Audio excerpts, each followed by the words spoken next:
अब गेट को अपीयर हुए लगभग 10 साल हो चुके हैं और गेट के अंदर रहने वाले मैजिक बीस्ट से स्पेशल एबिलिटीज वाले ह्यूमंस की बैटल अभी तक जारी है। लेकिन इनमें एक स्पेशल केस भी है, संग जिनवू, जो कि अपने मदर और सिस्टर के सपोर्ट के लिए पैसे कमाता है, बट वो अब तक के सबसे वीकेस्ट रैंक की रैंक का हंटर है और नॉर्मली एक बार अवेकनिंग मिलने के बाद हंटर्स की एबिलिटीज डेवलप नहीं होती, ना ही कि उनकी रैंकिंग बदलती है। बट मैंने अभी कहा कि जिनवू एक स्पेशल केस है। वो एक रेड मिशन के लिए डबल डंजन्स में जाता है जहाँ उसे गेम लाइक एबिलिटीज मिलती है और वो पावर ऑफ लेवलिंग ऑब्टेन कर लेता है। इसके बाद उसकी कड़ी ट्रेनिंग शुरू हो जाती है जहाँ वो कई सारे मॉन्स्टर्स और ह्यूमन से बैटल करके अपनी एबिलिटी को इम्प्रूव करता है और एक godly item elixir of life की रेसिपी जान लेता है जिससे किसी भी डिजीज को क्योर कर सकते हैं। वहीं पर इस रेसिपी के मटेरियल को जमा करते हुए वो एक शैडो मोनार्क बन जाता है जिससे उसके अंडर बहुत सारे शैडो सोल्जर्स भी आ जाते हैं। प्रेजेंट में जिनवू सो रहा होता है तभी उसकी सिस्टर जीना उसे कॉल पर बताती है कि आज पेरेंट मीटिंग है। ये सुनकर जिनवू जल्दी से स्कूल भागता है जहाँ जीना को समझ नहीं आ रहा था कि उसका भाई इतना बदल कैसे गया था। वही कई लड़कियां उसे देखकर पागल हो रही थी। जीना कहती है कि तुम्हारी कोई गर्लफ्रेंड है क्या, तो मैं तुम्हें क्या किसी से इंट्रोड्यूस करूं? बट जिनवू उसे अपना मुंह बंद करने कहता है। कुछ टाइम बाद टीचर उसे बताती है कि जीना काइंड हार्टेड और अच्छी स्टूडेंट है, यहाँ तक कि वो कई स्टूडेंट्स के लिए रोल मॉडल है और एज अ टीचर मुझे उस पर बहुत गर्व है। उसने मॉक टेस्ट में भी बहुत अच्छा किया है। मैं श्योर हूँ कि उसे एक अच्छा मेडिकल स्कूल जरूर मिलेगा, इसलिए उसे ज्यादा पुश मत करना।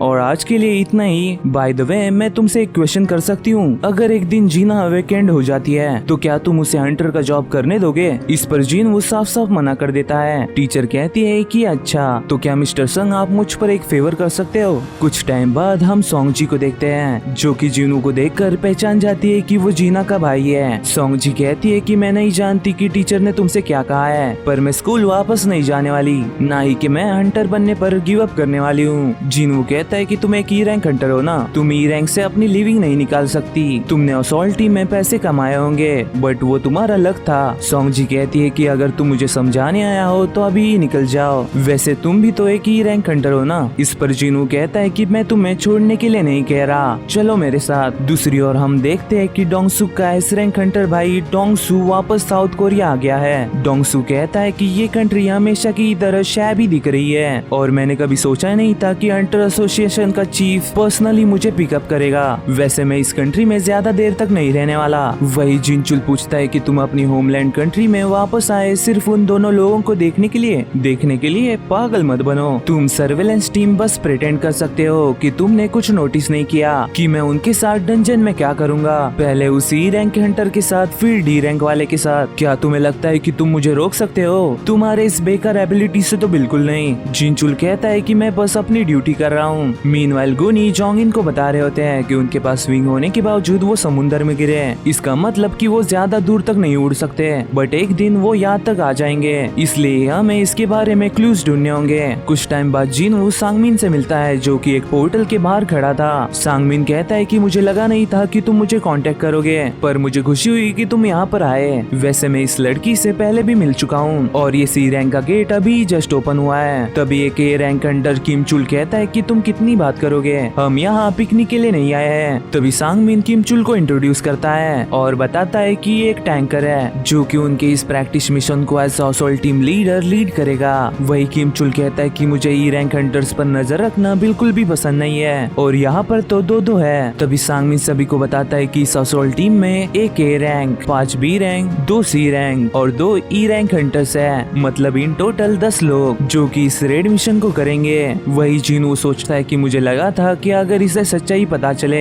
तो ये हार मान लेगी, लेकिन इस टीम में बहुत सारे लोग हैं तो अगर ये क्वेस्ट बहुत इजीली खत्म हो जाएगा तो ये पॉइंटलेस होगा। तभी उससे किचुल कहता है कि मिस्टर संग इस टाइम बस स्टैंड बाय पर रहकर बस देखना और न्यू कमर्स को ज्यादा अपॉर्चुनिटी देना। इसके बाद सभी लोग डंजन में एक के बाद एक एंटर करते हैं। एंटर करते ही जिनवू को महसूस होता है कि कुछ तो गड़बड़ है। वही हम देख पाते हैं कि वो गेट रेड गेट बन गया है। इस पर जिनवू अपनी पूरी ताकत लगाकर बाहर आकर सांगमिन से कहता है कि जल्दी से असॉल्ट टीम को कांटेक्ट करो। दूसरी ओर यूनो को समझ नहीं आता कि एक सी रैंक का gate all of sudden red gate कैसे बन गया। मैं जल्दी से वहाँ के लिए निकल रहा हूँ। मीनवाइल किमचुल सभी को बताता है कि ये एक रेड गेट है। सोंगी पूछती है कि ये रेड गेट क्या होता है। जिनवू बताता है कि रेड गेट रेगुलर गेट से डिफरेंट होता है। ये एक ऐसा डंजन होता है जहाँ तुम्हारा आउटर वर्ल्ड से कांटेक्ट टूट सूझ जाता है। तुम्हें यहाँ से बाहर निकलने के लिए यहाँ तो बॉस को डिफीट करना होगा या ये कोलैप्स होने का इंतजार करना होगा। इसके बीच आउटर वर्ल्ड इंटरवीन नहीं कर सकता। मतलब चाहे कितना भी बड़ा एस रैंक हंटर ही क्यों ना हो, वो इस रेड गेट के अंदर बाहर नहीं आ सकता। और इस डंजन में बहुत सारे और स्ट्रॉन्गर बीस्ट भी अपीयर होंगे। तभी उन पर स्नो एरो से अटैक होता है। हालांकि जिनू ने सोंगी को बचा लिया था। तभी वो सभी नोटिस करते हैं कि उनके ऊपर आइस एल्फ्स अटैक कर रहे हैं। उन्हें देखकर जिनू सोचने लगता है कि वो हमसे इतने दूर थे, इसलिए हम उन्हें सेंस नहीं कर पाए और पहले उन्होंने सबसे वीकेस्ट 2 लोगों को ही टारगेट किया। अगर ये 2 महीने पहले की बात होती तो अभी तक मैं मारा जा चुका होता। तभी वो एल्फ्स जिनू को धमकी देकर वहाँ से चले जाते हैं। जिनू बताता है कि आइस एल्फ्स का अटैक करने का तरीका बहुत ब्रूटल है। तुम उन्हें व्हाइट गोस्ट भी कह सकते हो, वही हंटर्स उन्हें व्हाइट स्लेयर्स भी कहते हैं। तभी किम चुल कहता है कि यहाँ देखो, अभी सभी को पता है कि यहाँ मदद नहीं आ सकती और हम डिफिकल्ट लेवल बी क्वेस्ट में हैं। इस सिचुएशन में मैं चाहता हूँ कि तुम लोग मेरी कमांड फॉलो करके सरवाइव करो। हालांकि मैं सभी लोगों को लीड नहीं कर सकता, इसलिए हमें 2 ग्रुप्स में स्प्लिट होना होगा। इस तरह ज्यादा से ज्यादा लोग सरवाइव कर पाएंगे। अगर हम यहाँ रहे तो हम ठंड से ही मारे जाएंगे या कोई हमें मार डालेगा। जो मुझे फॉलो करेगा मैं उससे बचाऊंगा। इस पर कई लोग उसके साथ हो लेते हैं, लेकिन किम चुल कहता है कि जो भी सी रैंक या उससे नीचे है वो मेरे साथ नहीं आ सकते। यहाँ पर एक दिन बाहर 1 घंटे की तरह है और बॉस को हराने के लिए महीनों भी लग सकते हैं, इसलिए मुझे डेड वेट को यही छोड़ना होगा। मेरी ये बात दिल पर मत लगाना। एक बार हम बॉस को हरा दे फिर हम सब घर जा सकते हैं। तभी एक लड़की जिनू के ग्रुप में जाती है। किम चुल सोचता है कि क्या ये सिंपैथी की वजह से कर रही है, कितनी मूर्ख है ये। वो लड़की जिनू से कहती है कि किम चुल भी वो एरो नोटिस नहीं कर पाया और तुम एक ही रैंक नहीं हो ना, शायद तुम एक ए रैंक हो या उससे भी ऊपर। वैसे मुझे तुम्हारे साथ काम करके खुशी होगी। फिर उन दोनों ग्रुप्स में डिसाइड होता है कि किम चुल की टीम मेन रोड की तरफ जाएगी और जिनू की टीम जंगल की तरफ। कुछ आगे किम चुल बताता है कि देखो यहाँ पर आइस बियर्स है, जिनके हाथों वो सभी रैंक्स मारे जाने वाले हैं। इस पर सभी लोग जिनू के टीम के लिए बैड फील करते हैं। वही किम चुल सोचता है कि उसके टीम में एक सी रैंक और बी रैंक ही जीन है, फिर भी मैं उसे कैप्टन क्यों मान रहा हूँ। तभी वहाँ पर कई आइस बियर्स आ जाते हैं। एक आइस बियर किम चुल पर अटैक करता है, लेकिन किम चुल उसके अटैक को इजीली ब्लॉक करके उसे काट डालता है और बाकियों से फाइट करता है। मीनवाइल ही जिन स्क्रैचेस देखकर सभी को बताती है कि ये आइस बियर्स की टेरिटरी है। इस पर जिन वो सभी को और अंदर चलने कहता है। अगर ये टेरिटरी सिर्फ आइस बियर्स की है तो हमारे दुश्मन सिर्फ आइस बियर्स होंगे और वो उन स्मार्ट आइस एल्फ से कमजोर है। ये सुनकर ही जिन समझ जाती है कि अगर यहाँ कई सारे आइस बियर्स हैं तो कोई भी स्ट्रॉन्गर मैजिक बीस्ट यहाँ नहीं आएगा। वही जिन वो देखता है कि यहाँ बहुत ठंड है, इसलिए वो अपने इन्वेंटरी से जैकेट निकाल कर सभी को देता है। ये देखकर सभी बहुत शॉक हो जाते हैं, क्योंकि नॉर्मली एक हाई रैंक का हंटर भी ज्यादा से ज्यादा 2-3 लो लेवल की आइटम्स ही कैरी कर सकता है। सोंगी पूछती है कि आखिर तुम हो कौन। इस पर जिनू कहता है कि मैं वो हूँ जिसने तुम्हें यहाँ लाया, तो अब मेरी रिस्पॉन्सिबिलिटी है कि मैं तुम्हें प्रोटेक्ट करूँ। इसके बदले में मुझे बस कुछ पूछना मत और तुम दोनों को भी यही लागू होता है और मुझसे कुछ डिमांड मत करना। तभी वहाँ भी आइस बियर्स आ जाते हैं, जिससे जिनवू फाइट करने लगता है। दूसरी ओर यूहो देखता है कि एंट्रेंस कम्प्लीटली सील हो गई है और अगर लक उनके साइड रहा तो उनमें से कुछ ए रैंक और बी रैंक हंटर्स जिंदा बाहर निकल पाएंगे। हम बस किम चुल पर ही डिपेंड कर सकते हैं। तभी उसे सांगमिन बताता है कि असॉल्ट टीम के अलावा कुछ और लोग भी अंदर गए हैं और मेरी नजर खासकर संग जिनवू पर है। वो एक ही रैंक का हंटर है, बट मुझे लग रहा है कि उसे रीअवेकनिंग मिली है। तभी वहाँ पर डोंगसू आता है और कहता है कि क्या यहाँ पर ए रैंक का गेट ओपन हुआ है, क्योंकि मुझे व्हाइट गिल्ड का बिग शॉट नजर आ रहा है। वैसे long time no see you know, मुझे लगा नहीं था कि मैं तुमसे यहाँ मिलूंगा। यूनो पूछता है कि तुम मेरी टेरिटरी में क्या कर रहे हो, तुम्हें तो अमेरिका में होना चाहिए ना। डोंगसू कहता है कि तुम्हारी टेरिटरी, तुमने नॉन मेंबर्स और ई रैंक हंटर्स को गेट में घुसने कैसे दिया, और मेरा मतलब संग जिनवू से है। यूनो को समझ नहीं आता कि इसे जिनवू के बारे में कैसे पता। डोंगसू कहता है कि मैं इतने दूर आया और ये रेड गेट, एटलीस्ट मुझे उसे देखने तो दो। पर कोई ना, वैसे भी वो अंदर ही मरने वाला है। वही जिनचुल सोचता है कि संग जिनवू तुम लकी हो, क्योंकि गेट रेड हो गया है। अब तो डोंगसू भी तुमसे फाइट नहीं कर सकता, बट आई वंडर कि तुम वापस जिंदा आ भी पाओगे या नहीं। मीनवाइल जिनवू सभी बियर्स को इजीली निपटा देता है। वही जिन को समझ नहीं आता कि आखिर ये बंदा है क्या। कुछ टाइम बाद वो सभी लोग उन बियर्स को पका कर खाते हैं, जबकि जिनवू उन सबको एक्सरसाइज का बताकर आइस बियर्स के लेयर में जाता है, जहाँ वो आइस बियर्स को देखकर अपने शैडो सोल्जर्स को निकाल लेता है, ऑब्वियसली इंक्लूडिंग इग्रेस। वो सभी से कहता है कि ये तुम्हारी पहली फाइट है। फिर शैडो सोल्जर्स और आइस बियर्स के बीच बहुत घमासान बैटल होने लगती है, जिसमें शैडो मेजर्स की वजह से शैडो सोल्जर्स बियर्स पर भारी पड़ते हैं। इस वजह से जिनू का माना धीरे धीरे कम होने लगता है। तभी फाइनली वहाँ पर बॉस बियर भी आ जाता है और देखते ही देखते कई शैडो सोल्जर्स को हरा देता है, जिससे जिनू का माना एकदम से 0 हो जाता है। अब फाइनली जिनू अपने एस इग्रिस को फाइट में भेजता है, जहाँ इग्रिस अपनी स्वॉर्ड निकाल कर उस बॉस से फाइट करने लगता है, जहाँ वो उसके पैर और गले को बहुत बुरी तरह से काट डालता है। बॉस फाइनल अटैक करने जाता है, लेकिन इग्रिस उसे मौका नहीं देता। यहाँ पर जिनू को रियलाइज होता है कि अगर इग्रिस के साथ वाली फाइट में अगर इग्रिस उसकी स्वॉर्ड यूज कर रहा होता तो उसके सामने वो बिल्कुल नहीं टिक पाता, और करेंटली हम इक्वल फुटिंग में हैं, या नहीं वो मुझसे भी स्ट्रॉन्गर है। दूसरी ओर किम चुल के ग्रुप को आइस एल्फ्स ने बहुत बुरी तरह खत्म कर दिया था। किम चुल सोचता है कि ये क्या हो रहा है, मैं व्हाइट टाइगर गिल्ड का एलाइट मेंबर बनने वाला था और अब मैं ये एक्सेप्ट कैसे करूं। वही वो उन एल्फ से डर कर भागने लगता है। वही जिनू उन बियर्स को अराइज होने के अपनी शैडो आर्मी में शामिल कर लेता है। मीनवाइल यूनो पूछता है कि कितना टाइम हो गया है। सांगमिन कहता है कि यहाँ पर 3 घंटे बट अंदर 3 दिन। इस पर डोंगसू कहता है कि मुझे लग रहा है कि संग जिनू वो अंदर ही मारा जाएगा, मैंने अपनी ट्रिप फालतू में बर्बाद कर दी। वैसे संग जिनू तुम्हारे व्हाइट टाइगर गिल्ड से नहीं है ना, तो फिर वो तुम्हारे असोल्ट टीम के साथ गेट के अंदर कैसे गया। सांगमिन कहता है कि वो मेरा दोस्त है और उसे सी लेवल क्वेस्ट में इंटरेस्ट था, इसलिए मैंने उसे अंदर जाने दिया। डोंगसू कहता है कि अच्छा ठीक है, तुम्हें लगा कि मैं ऐसा कहूँगा, तुम करना क्या चाहते हो, मुझे पता है कि तुम्हें नई चीजें बहुत पसंद है। तभी यूनो कहता है कि वोंग डोंगसू अभी क्या भी उसे छोड़ो। डोंगसू कहता है कि क्या एक स्मॉल कंट्री का गिल्ड मास्टर मुझे ऑर्डर्स दे रहा है। इस पर चिढ़ते हुए वो दोनों भी अपना ऑरा रिलीज कर देते हैं। ये देखकर सांगमिन सोचता है कि ये बहुत बुरा है, अगर हमने इन्हें नहीं रोका तो एस रैंक हंटर्स के बीच फाइट शुरू हो जाएगी। वही वो दोनों एक दूसरे को जोरदार पंच मारते हैं, लेकिन सही टाइम पर आकर जिनचुल उन्हें रोक लेता है और कहता है कि अगर तुमने अपनी स्ट्रेंथ रोकी नहीं होती तो मेरा हाथ टूट जाता। मुझे पता नहीं कि तुम्हें किस बात का शक है, पर 2 महीने पहले मैंने खुद संग जिनू का मैजिक पावर टेस्ट किया है, वो सच में एक ही रैंक का हंटर है और हमें इन्वेस्टिगेशन से पता चला है कि वोंग डोंगसू को मैजिक बीस्ट नहीं मारा है। इस पर डोंगसू कहता है कि ये तुम कह रहे हो, जो कि एक ऑब्वियस झूठ है, मेरे हिसाब से मिस्टर यू ने उसे मारा होगा। जिनचुल पूछता है कि तुम संग जिनू के इतने पीछे क्यों पड़े हो। डोंगसू कहता है कि वेल ऑफ कोर्स ये एक एक्सक्यूज है, किसी का खून करने की एक्सक्यूज। वही वो इंटरनेट पर संग जिनू के बारे में चेक करके वहाँ से चले जाता है। सांगमिन सोचता है कि मैं जिनू की ताकत को अच्छे से जानता हूँ, वो डेफिनेटली जिंदा बाहर आएगा।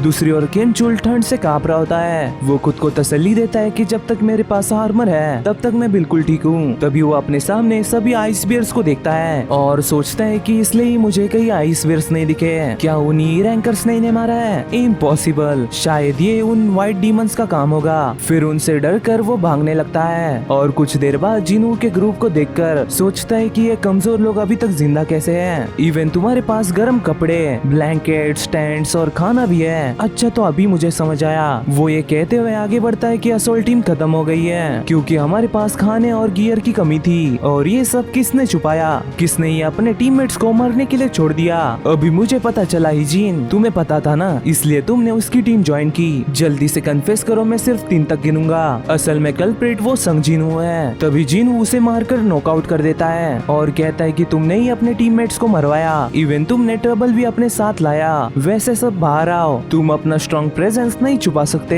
तभी उसके सामने सभी आइस एल्फ्स आ जाते हैं। उनका लीडर कहता है कि इन सब कचरे में कोई तो यूजफुल निकला। जिनू कहता है कि क्या तुम हम सबको कचरा कह रहे हो। लीडर कहता है ये बहुत सरप्राइजिंग है, क्या बच्चे तुम हमारी लैंग्वेज समझ सकते हो। वही सभी को समझ नहीं आ रहा था कि जिनू को उन बीस्ट की लैंग्वेज कैसे समझ आ रही है। हालांकि जिनू समझ गया था कि ये सिस्टम की वजह से है। एल्फ्स का लीडर बताता है कि इस बंदे ने मुझे बताया कि तुम इंसानों में एक एक्सपर्ट भी है, ये तुम्हारे साथ कम्पीट करना चाहता है। वही जिनू पलक झपकते ही उसे मार डालता है और लीडर पर अटैक करता है, लेकिन लीडर उसे इजीली डिफ्लेक्ट कर देता है। जिनू समझ जाता है कि वो इसे इजीली नहीं हरा सकता। वही लीडर कहता है कि क्लियरली तुम एक ह्यूमन नहीं हो, तो तुम ह्यूमंस का साथ क्यों दे रहे हो। शायद तुम्हें ये भी पता नहीं कि तुम हो कौन। हमें आवाजें सुनाई देती है जो हमें ह्यूमंस को मारने कहती है, बट तुम्हारे सामने हमें ऐसा कुछ नहीं सुनाई देता। मतलब कि ये सिस्टम के कमांड से सिमिलर और रिलेटेड है, और शायद ये जिनू के प्लेयर होने की वजह से भी हो सकता है। लीडर कहता है कि हमें फाइट करने की कोई जरूरत नहीं, तुम्हारे पीछे के ह्यूमंस हमें दे दो और हम तुम्हारी जिंदगी बख्श देंगे। क्या सोचते हो, तुम्हें हमारा प्रपोजल अच्छा लगा। इस पर जिनू पूछता है कि तुम हो कौन और ह्यूमंस के साथ क्यों लड़ रहे हो। लीडर कुछ बताने जाता है और ग्लिच होकर फिर से वही चीजें बोलने लगता है कि तुम्हारे पीछे नीचे के ह्यूमंस हमें दे दो और हम तुम्हारी जिंदगी बख्श देंगे। जिनू नोटिस करता है कि कुछ तो गड़बड़ है। वो कहता है कि मैं तुम्हारे ऑफर को रिफ्यूज करता हूँ। लीडर कहता है कि क्या तुम हमसे पंगा लेना चाहते हो, वैसे भी तुम आउट नंबर्ड हो। इस पर हंसते हुए जिनू अपने शैडो सोल्जर्स को बाहर निकाल लेता है। सभी को समझ नहीं आता कि ये मॉन्स्टर्स आए कहाँ से, क्या ये जिनू का काम है। वही फिर दोनों भी आर्मीज में फाइट शुरू हो जाती है। इससे बाकी लोग बचकर भागने लगते हैं। तभी उन्हें कुछ एल्व्स देख लेते हैं, लेकिन जिनू उन्हें पलक झपकते ही मार डालता है और सोचता है कि मेरे सोल्जर्स मर नहीं सकते, बट उन्हें माना पावर की जरूरत पड़ती है और मेरा माना खत्म हो रहा है। उस पे उनका बॉस मुझसे भी स्ट्रॉन्गर लग रहा है। इवन मैं और इग्रिस मिलकर भी शायद हम इसे नहीं हरा सकते।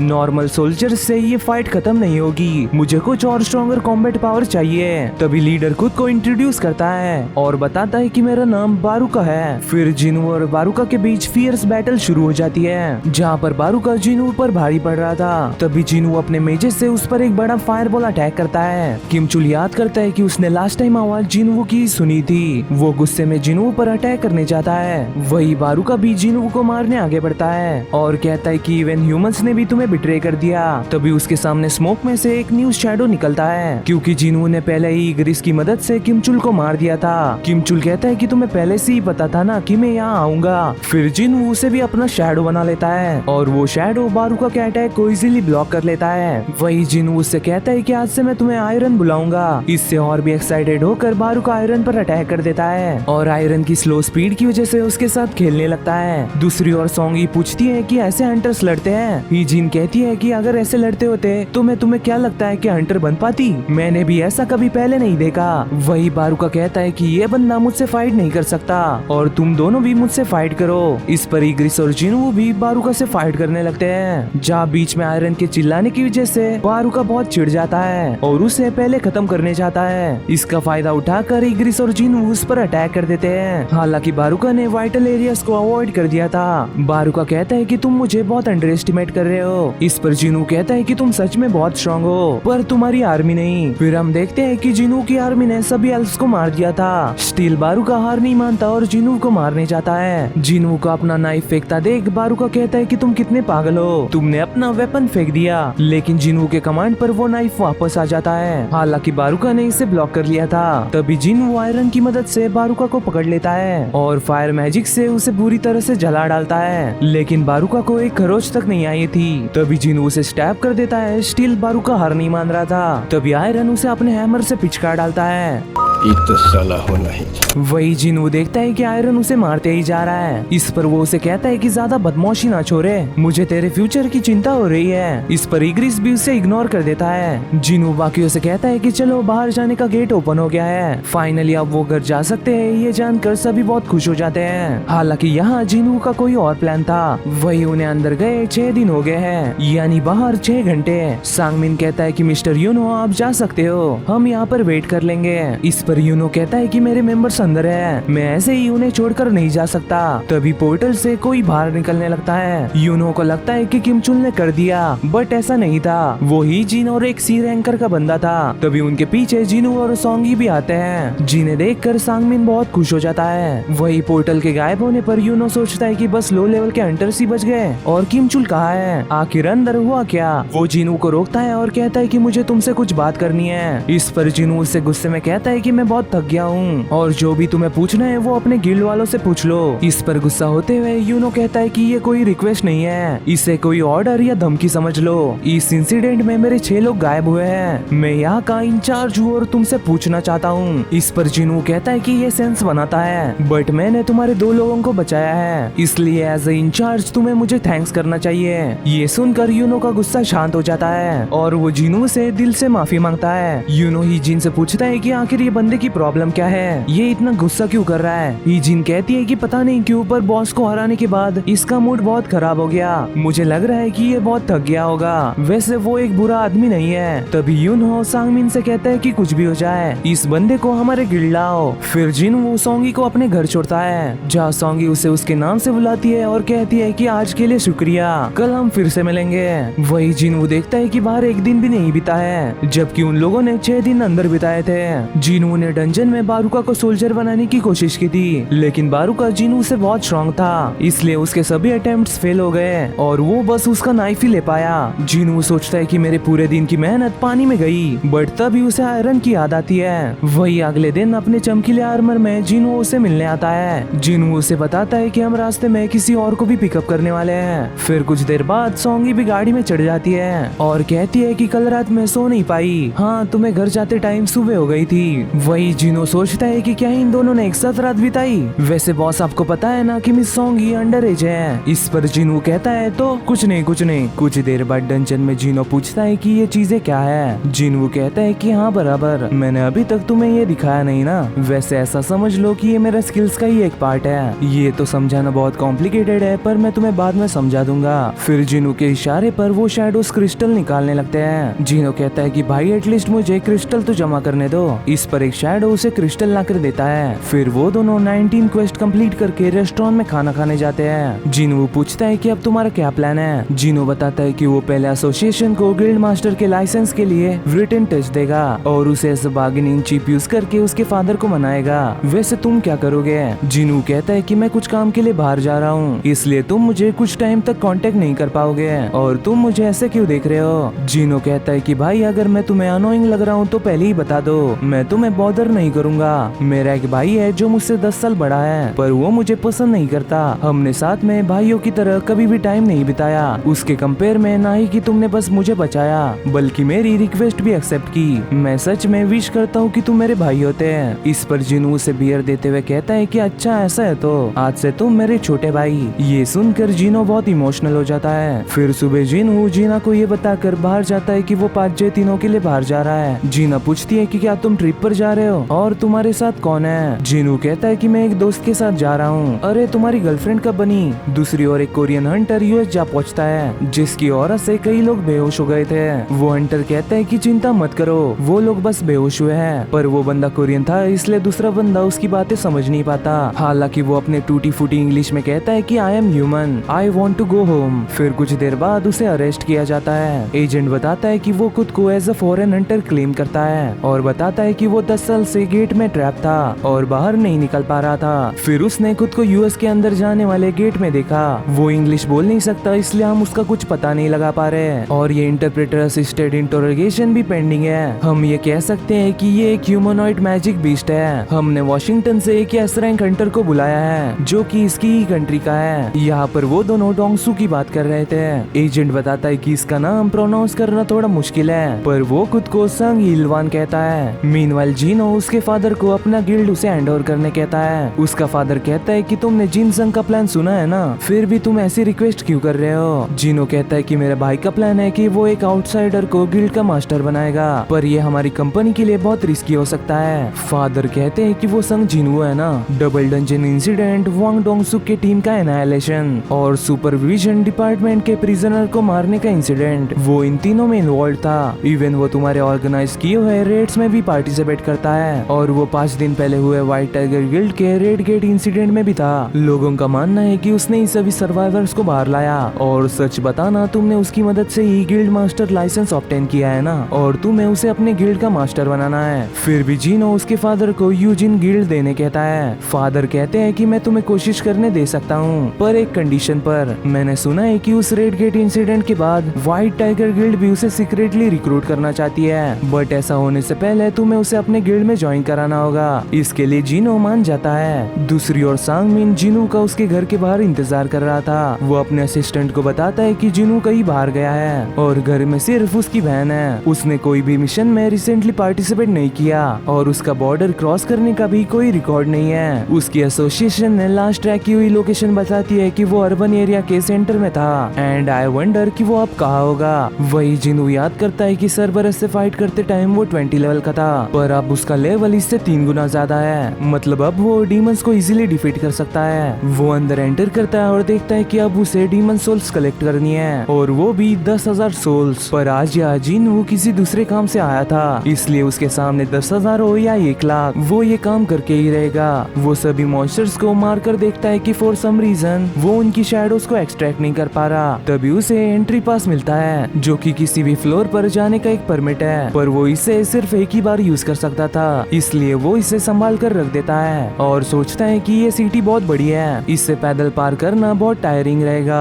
इसलिए वो उन आइस बियर्स के बॉस को निकालता है और सोचता है कि सच में तुम बहुत बड़े हो यार। वही वो बियर उन मॉन्स्टर्स के बीच से चार्ज करते हुए निकलता है। ये देखकर तो जिनू भी बहुत इम्प्रेस हो जाता है और उसका नाम टैंक रख देता है। दूसरी ओर हम स्विमिंग कर रहे चाय यन को देखते हैं, जिसे देखकर कुछ लड़कियां उसकी सुंदरता की तारीफ करने लगती है। वही वो जोंग इन के साथ के मीटिंग को याद करती है, जहाँ जोंग इन कुछ लोगों को ही उन पंखों वाले एंट्स के बारे में बताना चाहता था। चायन कहती है कि इसकी जगह हम सभी को ही इसके बारे में क्यों ना बता दे।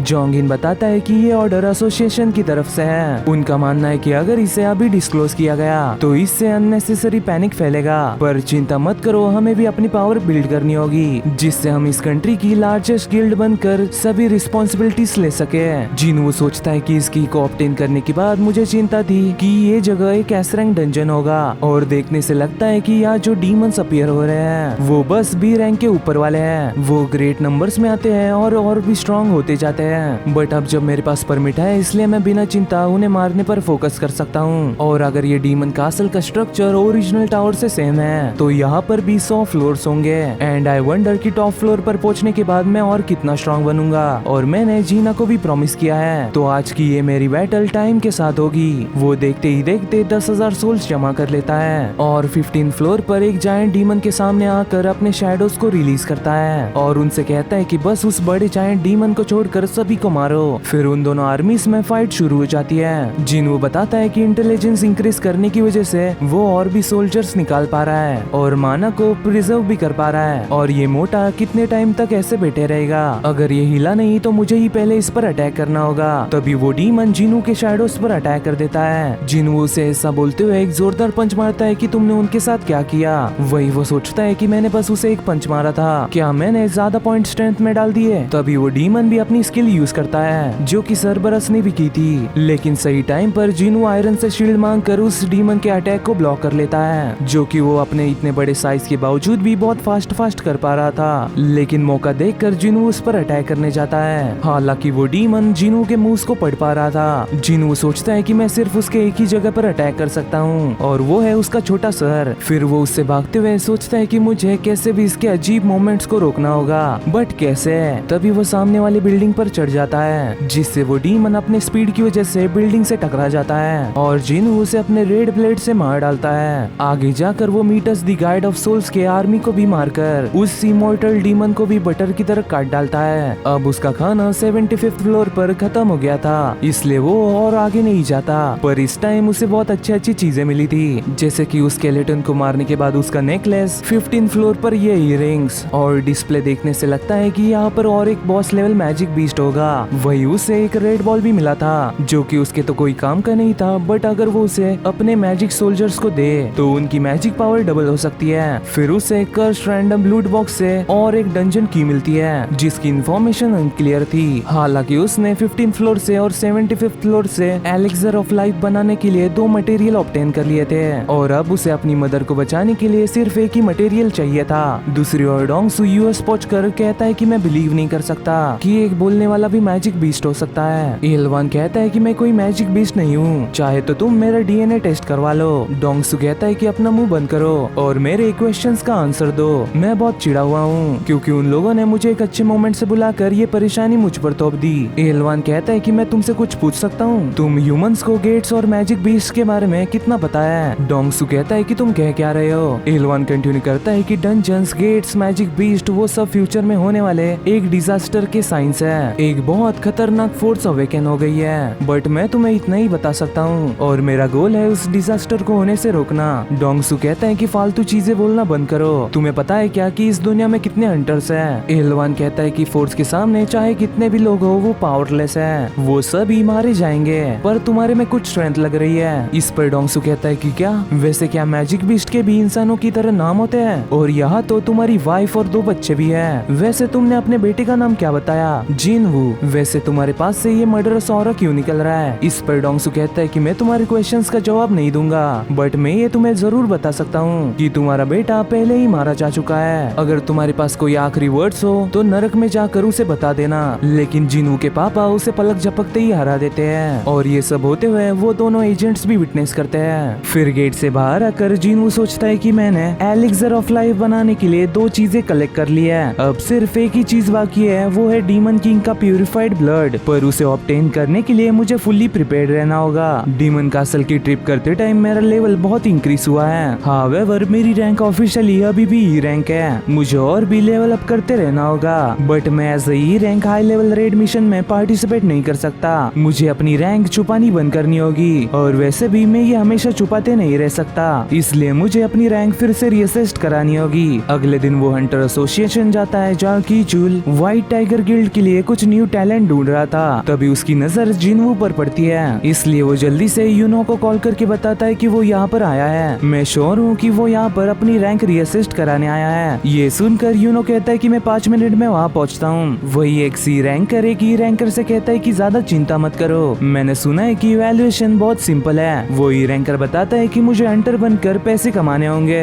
उन पैसों से मैं अपनी वाइफ और बेटी के साथ रह सकता हूँ जो मुझे छोड़कर चले गए हैं। सी रैंकर कहते हैं कि देखो, जब तक तुम्हें डी रैंक के उससे ऊपर की रैंक मिलती है तो वहाँ पर खड़ा गिल्ड स्टाफ तुम्हें इनविटेशन ऑफर देगा और सब ठीक रहेगा। जब तक तुम्हें ई रैंक न मिले तुम उससे अपनी लाइफ नहीं निकाल पाओगे। वही जिनवू सोचता है कि एक टाइम पर वो भी एक ई रैंकर था। तभी उसे अंदर बुलाया जाता है। वो लड़की उससे सभी डिटेल्स लेकर उसे बताती है कि अपना हाथ उस ब्लैक क्रिस्टल पर रखो और इंतजार करो। जिनवू ऐसा ही करता है पर मशीन में एरर आता है। वो फिर से ट्राई करता है बट फिर से एरर आ जाता है। तभी उसका हायर अप पूछता है कि क्या हुआ। वो लड़की बताती है कि मशीन के साथ कुछ तो गड़बड़ है, हम जितनी भी बार कोशिश कर रहे हैं लेकिन मशीन रिजल्ट नहीं बता रही। डायरेक्टर मशीन चेक करता है और समझ जाता है कि ये मशीन की प्रॉब्लम नहीं है बल्कि इस बंदे की मैजिक पावर मशीन के लिमिट को एक्सीड कर रही है, मतलब कि ये इस कंट्री का 10th एस रैंक हंटर है। मीनवाइल जोंग इन जिनचुल से पूछता है कि उन पंखों वाले एंट्स पर रिसर्च कैसे चल रही है। जिनचुल बताता है कि इन्वेस्टिगेटिव डिपार्टमेंट ने उन पर ऑटोप्सी कंडक्ट किया है, उनके इंटरनल स्ट्रक्चर्स और मैजिकल पावर ये स्पीसीमेंस के कंपेयर में बहुत स्ट्रॉन्ग है, बट अभी कंक्लूजन पर पहुंचने में बहुत टाइम है। जोंगिन कहता है कि अच्छा,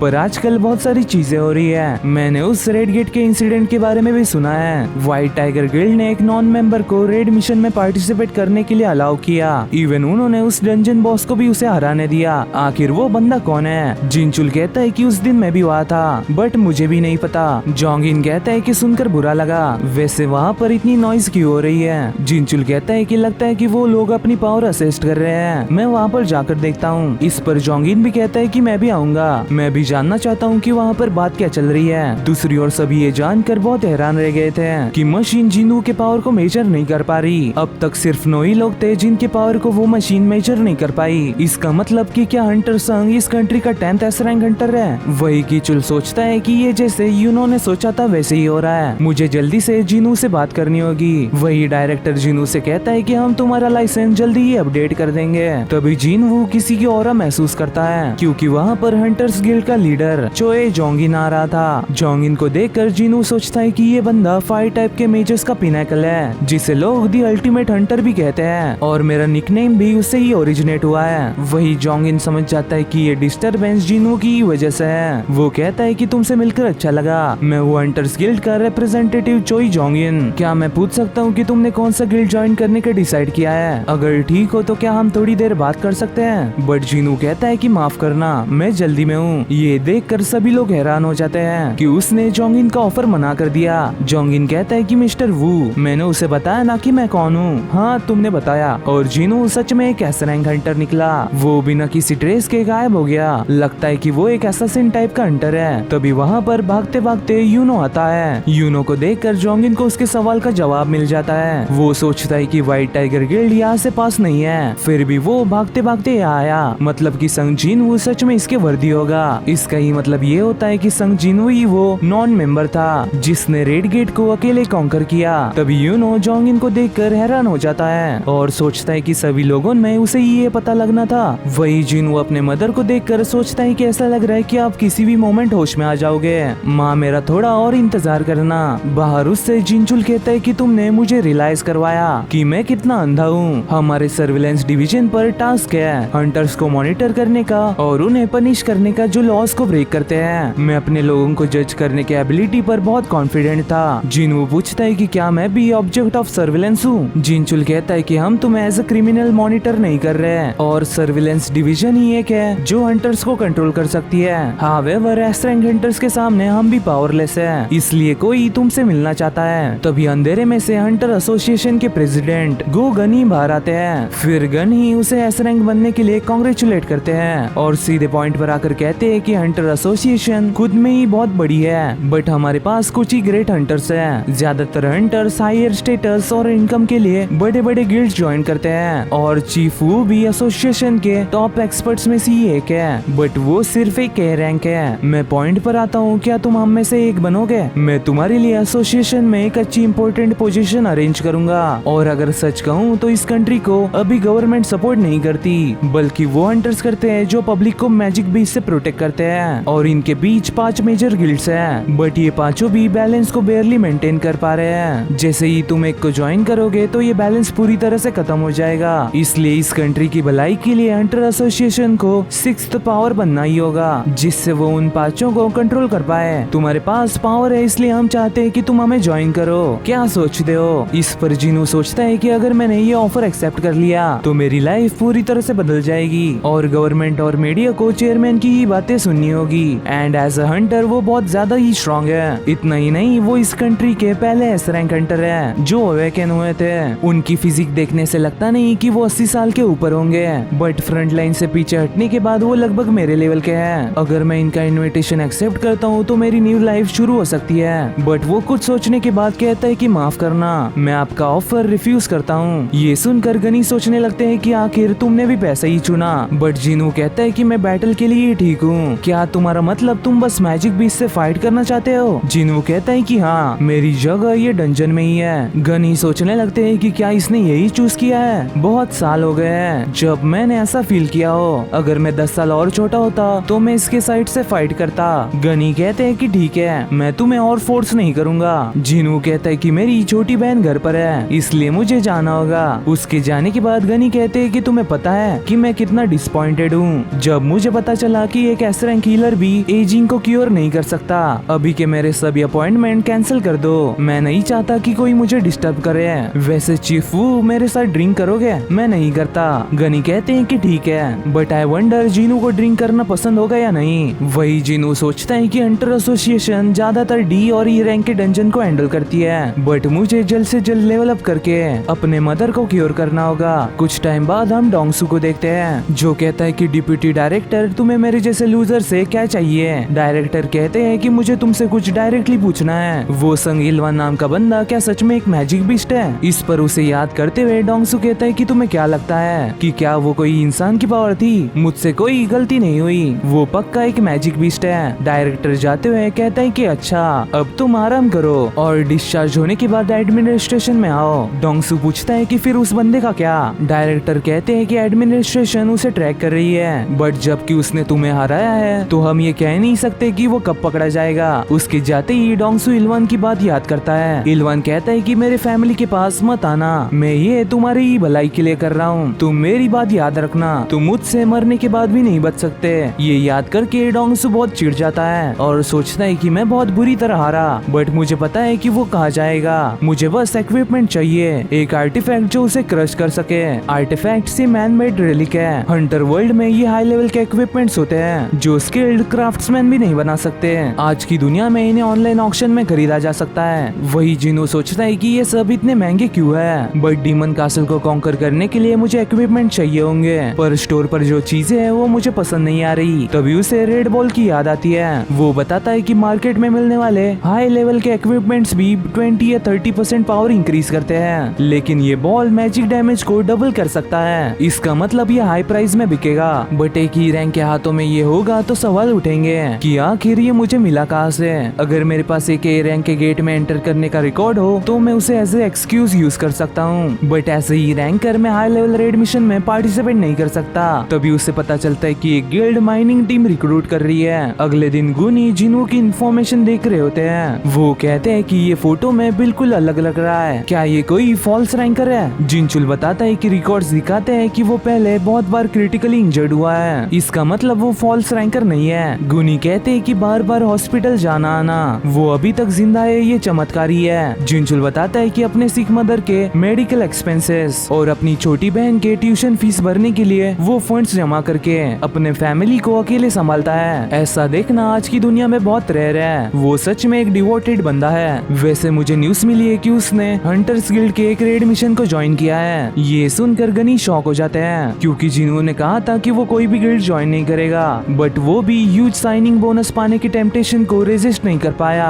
बट उसे जिनचुल बताता है कि अकॉर्डिंग टू रिपोर्ट्स उसने उनकी माइनिंग टीम ज्वाइन की है। ये सुनकर गनी मुस्कुराते हैं और कहते हैं कि ये बंदा बहुत छुपा रुस्तम है। दूसरी ओर जिनवू खुद को as a combat type hunter बताकर माइनिंग टीम ज्वाइन करता है और सोचता है कि लार्ज स्केल रेड मिशन जैसे हाई लेवल डंजन को कॉन्कर करने में टीम वर्क एसेंशियल होता है। यहाँ मैजिक बीस्ट को हंट करने के लिए असोल्ट टीम्स होती है जैसे कि किमचुल की थी। फिर माना क्रिस्टल्स को जमा करने के लिए माइनिंग टीम्स होती है और मैजिक बीस्ट के बॉडी को रिकवर करने के लिए रिकवरी टीम्स होती है। ज्यादा लोगों को यूज करने से ज्यादा बेनिफिट होने का पोटेंशियल होता है। मीनवाइल डंजन में जोंग इन चुटकियों में 3 बड़े मैजिक बीस्ट को अपने फायर मैजिक से मार डालता है और टैंकर्स की मदद से अपनी फायर को ब्लॉक करता है। वो कहता है कि अगर उनकी बॉडी पूरी तरह से जल जाए तो वो कुछ काम की नहीं, इसलिए मैंने उन पर थोड़ा तरस खाया और हमारे अराउंड के एनिमीज भी अभी तक निपट चुके होंगे, इसलिए चलो। वैसे जिन लेडीज की स्मेल सेंसिटिव है उन्हें जलने की स्मेल को थोड़ा सहना होगा। वही जिन्हों देखता है कि असोल्ट टीम बाहर आ रही है और क्या उन लोगों ने बॉस को छोड़कर सभी मैजिक बीस्ट को मार भी दिया। वैसे कल जब मैं उसके पास से गुजरा तब मैं उसके स्ट्रॉन्ग ऑरा को फील कर सकता था। उसने किसी को भी बिना करो जाए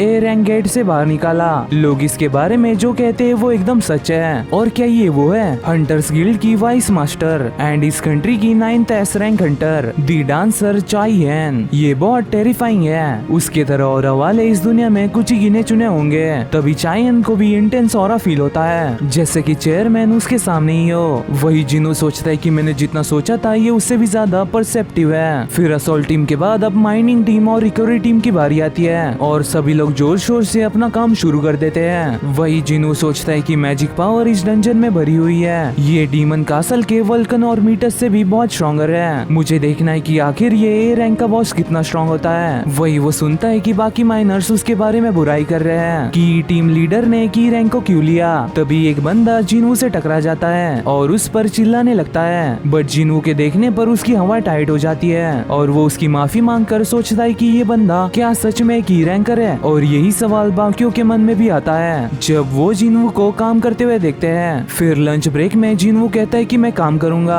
आप लोग आगे जाओ। फिर उनके जाने के बाद जिन्हू अपना नाटक बंद करता है और उस बॉस को देखने के लिए दौड़ लगाता है। वो बॉस रूम के पास फील करता है कि ये बॉस मीटर्स से भी स्ट्रॉन्गर है। मेरे रीजंस बता रहे हैं कि बॉस से मत लड़ो, अगर मैं बॉस को हरा दूंगा तो गेट बंद हो जाएगा और इससे हंटर्स गिल्ड को बहुत नुकसान होगा, बट मैं उससे थोड़ा सा ही देख कर आऊंगा। तभी चाइयन उससे पूछती है कि तुम यहाँ पर कर क्या रहे हो। मैं तुमसे फिर से पूछती हूँ तुम यहाँ पर कर क्या रहे हो। जिन्हू सोचता है कि मैं कितना केयरलेस हूँ, आखिर मैं सोच क्या रहा था। वो कहता है कि मैं रास्ता भटक कर यहाँ आया। चाइयन कहती है कि रास्ता भटक कर, क्या तुम माइनिंग टीम से हो? ये बॉस रूम है इसलिए पीछे हट जाओ। जिन्हू सोचता है कि चाइयन लोग जैसा कहते हैं वैसी ही है, मैंने उसे बिल्कुल नोटिस नहीं किया जब तक उसने मुझसे बात नहीं की। वही चाइयन सोचती है कि क्या मैंने उसके हाथों में एक वेपन देखा। वो कहती है कि जल्दी से यहाँ से निकल जाओ, अगर तुमने बॉस को उकसाया होता तो माइनिंग टीम खत्म हो जाती। इस पर माफी मांगकर जिन्हू वहाँ से जाने लगता है। तभी चाइयन उसे रुकने कहती है और उसकी स्मेल लेती है जहाँ से उसको बिल्कुल भी बदबू नहीं आती। वो पूछती है कि क्या तुम सच में एक हंटर हो। जिन्हू के हाँ कहने पर वो उसकी आईडी देखती है और कहती है कि कुछ नहीं, तुम वापस जाते वक्त ठीक से जाना, ये डंजन बहुत बड़ा है। उसके जाने के बाद चाइयन सोचती है कि क्या उसकी रैंक लो होने की वजह से उससे बदबू नहीं आ रही थी, यहाँ तक कि वो अच्छा स्मेल कर रहा था। कुछ देर बाद माइनिंग टीम लीडर जिन्हू से कहता है कि मैंने सुना कि तुम रास्ता भटक कर चाइयन से मिले, तुम सच में बहुत लकी हो, हम बस उसे दूर से ही एडमायर कर सकते हैं। वो अपना खुद का रेस्ट टाइम सैक्रिफाइस करके पेट्रोलिंग करती है जिससे वो हमें बॉस से प्रोटेक्ट कर सके।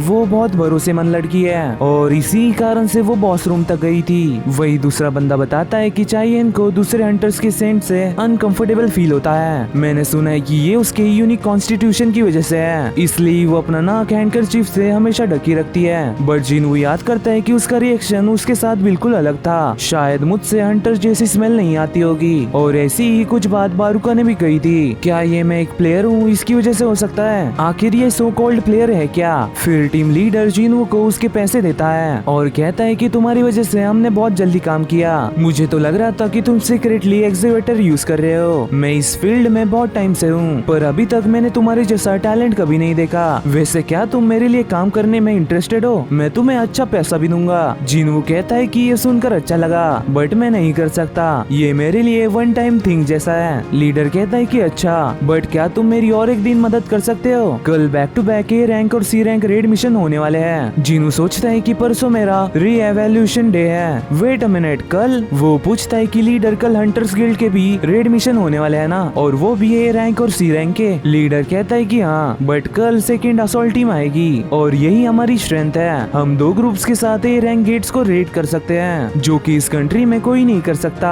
इस पर जिनू कहता है कि फिर मैं कल कहाँ रिपोर्ट करूँ? जिनू कल आने वाला है ये जानकर लीडर बहुत खुश होता है। दूसरी ओर चाइयन किसी से कहती है कि क्या तुम मेरे लिए माइनिंग टीम के संग जिनू के बारे में इन्वेस्टिगेशन कर सकते हो? आगे वाला बंदा कहता है कि आप हंटर संघ के बारे में बोल रही हो। कल मिस्टर चोई जोंग इन ने भी मुझसे यही कहा था, पर उसके बारे में सारी इन्फॉर्मेशन सील्ड है। मैंने ऐसा कभी नहीं देखा कि एसोसिएशन ने टॉप लेवल हंटर के अलावा किसी और हंटर की इन्फॉर्मेशन सील की हो। चाइयन सोचने लगती है उसका डंजन में बिहेवियर, मिस्टर चोई का उसे इन्वेस्टिगेट करने का ऑर्डर देना, उसकी ब्लॉक्ड इन्फॉर्मेशन, इसके पीछे कुछ तो है। मैं अभी तक बहुत से हंटर से मिल चुकी हूँ, पर ये मेरा पहली बार है जब मैं किसी ऐसे बंदे से मिली हूँ जिससे अच्छी स्मेल आती हो। अगले दिन जिनू को उसके टीम मेंबर्स वेलकम करते हैं, जिन्हें देखकर जिनू को अपने पुराने टीम मेंबर्स की याद आती है। वो सोचता है कि मैंने ऐसा फील बहुत टाइम पहले किया था। फिर असॉल्ट टीम के बाहर जाते ही माइनिंग टीम अपना काम शुरू कर देती है, जहाँ थैंक्स टू जिनू सभी ने अपना काम बहुत जल्दी कर दिया था। इवन उन्हें देखकर रिकवरी टीम भी हैरान रह गई थी। लीडर फिर से जिनू को कन्विंस करने की कोशिश करता है, लेकिन जिनू फिर से मना कर देता है। तभी वहाँ पर असॉल्ट टीम का कैप्टन सन किहून आता है और कहता है कि क्या मैं माइनिंग टीम में से किसी को बोरो कर सकता हूँ? जो बंदा हमारा लगेज उठाने वाला था वो किसी कारण नहीं आ पाया। लीडर बहाने मारते हुए कहता है कि सामान हिलाने के लिए रिकवरी टीम में से कोई अच्छा रहेगा।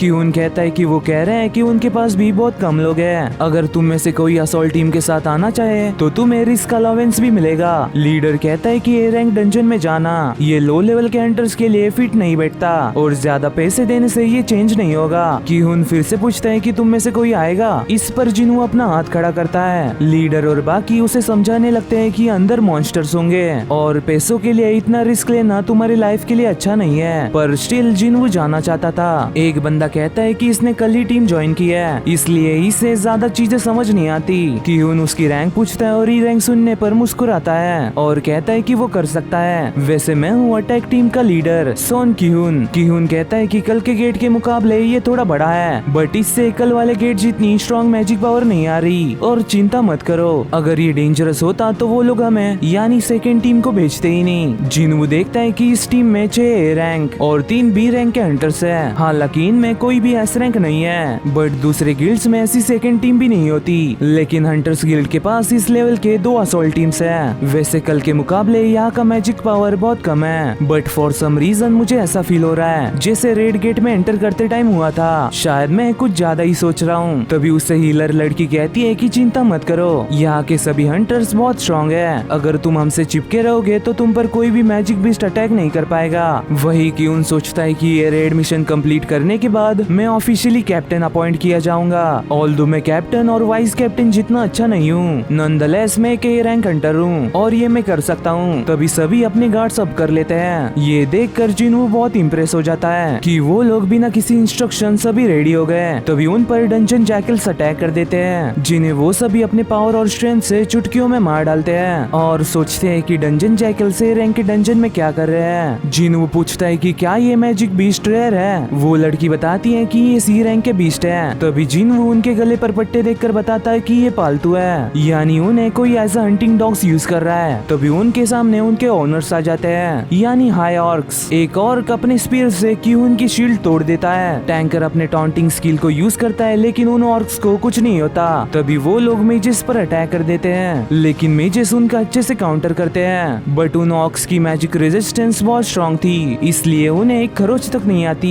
तभी लेडी मेज एक ऑर्क को अपने बाइंडिंग स्पेल से रोक लेती है और मेल मेज अपना ट्रम्प कार्ड यूज करके 2 फायर शैडो समन करता है। दूसरी ओर वॉरियर भी उन ऑर्क्स के सामने नहीं टिक पाती। वही हर कोई इंजर्ड हो गया था, इसलिए हीलर भी उन्हें जल्दी से हील नहीं कर पाती। किहून सभी से कहता है कि 3-3 के ग्रुप में बढ़ जाओ। वही वो देखता है कि यहाँ पर बहुत ऑर्क्स हैं जो ए रैंक के हंटर्स को राइवल कर सकते हैं, मतलब कि बी रैंक के हंटर्स उन्हें हैंडल नहीं कर पाएंगे। तभी एक और केक भी रैंकर का हाथ काट डालता है। मेज उसे प्रोटेक्ट करती है और हीलर उसे जल्दी से हील करने लगती है। तभी उन दोनों के पीछे एक और आ जाता है। हालांकि जिनवू उसे अपने टेलीकाइनेसिस से पकड़ लेता है और ब्रूटली मार डालता है। इतना ही नहीं, वो सभी ऑक्स के अटेंडेंट्स काट कर सभी को स्लो करने लगता है। इससे बाकी हंटर्स उन्हें एक एक करके मारने लगते हैं। उन्हें समझ नहीं आता कि इन्होंने अपना गार्ड अचानक डाउन क्यों कर लिया। वहीं पर जिनवू सोचता है कि वो एक आउटसाइडर है, इसलिए उसे उनके बीच स्टैंड आउट करने की कोई जरूरत नहीं। बट वो उन्हें मरता भी तो नहीं देख सकता। मुझे बिना नोटिस हुए उन्हें कमजोर करना होगा। एक और अपनी स्किल यूज करने जाता है, लेकिन जिनवू से कहता है कि कोई ट्रिक मत यूज करना। जिनवू की मदद से सभी लोग उन ऑक्स को मार डालते हैं। सभी लोग इस बात से बहुत खुश थे कि किसी को कुछ नहीं हुआ और सभी जिंदा है। क्यून डिस्कस करता है कि बैटल करते टाइम कुछ अजीब हुआ, वो सब अचानक से स्लो हो गए। क्या ये तुम लोगों में से किसी ने किया है? एक लड़की कहती है कि मैं बस अटैक मैजिक और थोड़ा सा टेलीकिनेसिस मैजिक यूज कर सकती हूँ, और बाकी मेंबर्स मेनली फायर पावर पर फोकस करते हैं। बिना किसी असैसिन टाइप के ये पॉसिबल नहीं हो सकता, बट जो भी हो हम जीते हैं। लेडी मेज सोचती है कि वो पोर्टर हमारी टीम को अंडर एस्टिमेट कर रहा है। वो ऐसा कैसे सोच सकता है कि वो मैजिक कास्टर के सामने अपने स्टेल्थ स्किल से अनडिटेक्टेड रहे। हावेवर यही सच है कि हम उसकी ही वजह से सरवाइव कर पाए, इसलिए मैं इस बात को इग्नोर करती हूँ। वही सभी कहते हैं कि कैप्टन क्या हमें और आगे जाना चाहिए? ये जगह हमारे लिए बहुत डेंजरस है। हमें और 2 हीलर्स और 3 मेज चाहिए होंगे। हम समझ सकते हैं कि तुम्हें पहली बार कैप्टन बनने के लिए कैसा फील हो रहा है, पर हमें रिट्रीट करना होगा। इस पर जिनवू सोचता है कि मैं जानता हूँ कि वो गिव अप नहीं करना चाहता। सभी को ही ये डंजन कॉन्कर करना है, बट अगर वो एक वाइस लीडर होगा तो वो तभी क्यून कहता है कि हम रिट्रीट कर रहे हैं। उसकी समझदारी को देखकर सभी बहुत खुश और इम्प्रेस होते हैं, पर वापस जाने पर वो देखते हैं कि एग्जिट पर एक हाई लेवल का बैरियर लगा है। लेडी मेज कहती है कि मुझे कुछ टाइम दो, मैं ये कर सकती हूँ। इस डंजन में ऐसा हाई लेवल मैजिक कास्ट करने वाली एंटिटी है। अच्छा हुआ कि हमने रिट्रीट कर लिया, हम इस जगह को कॉन्कर नहीं कर सकते।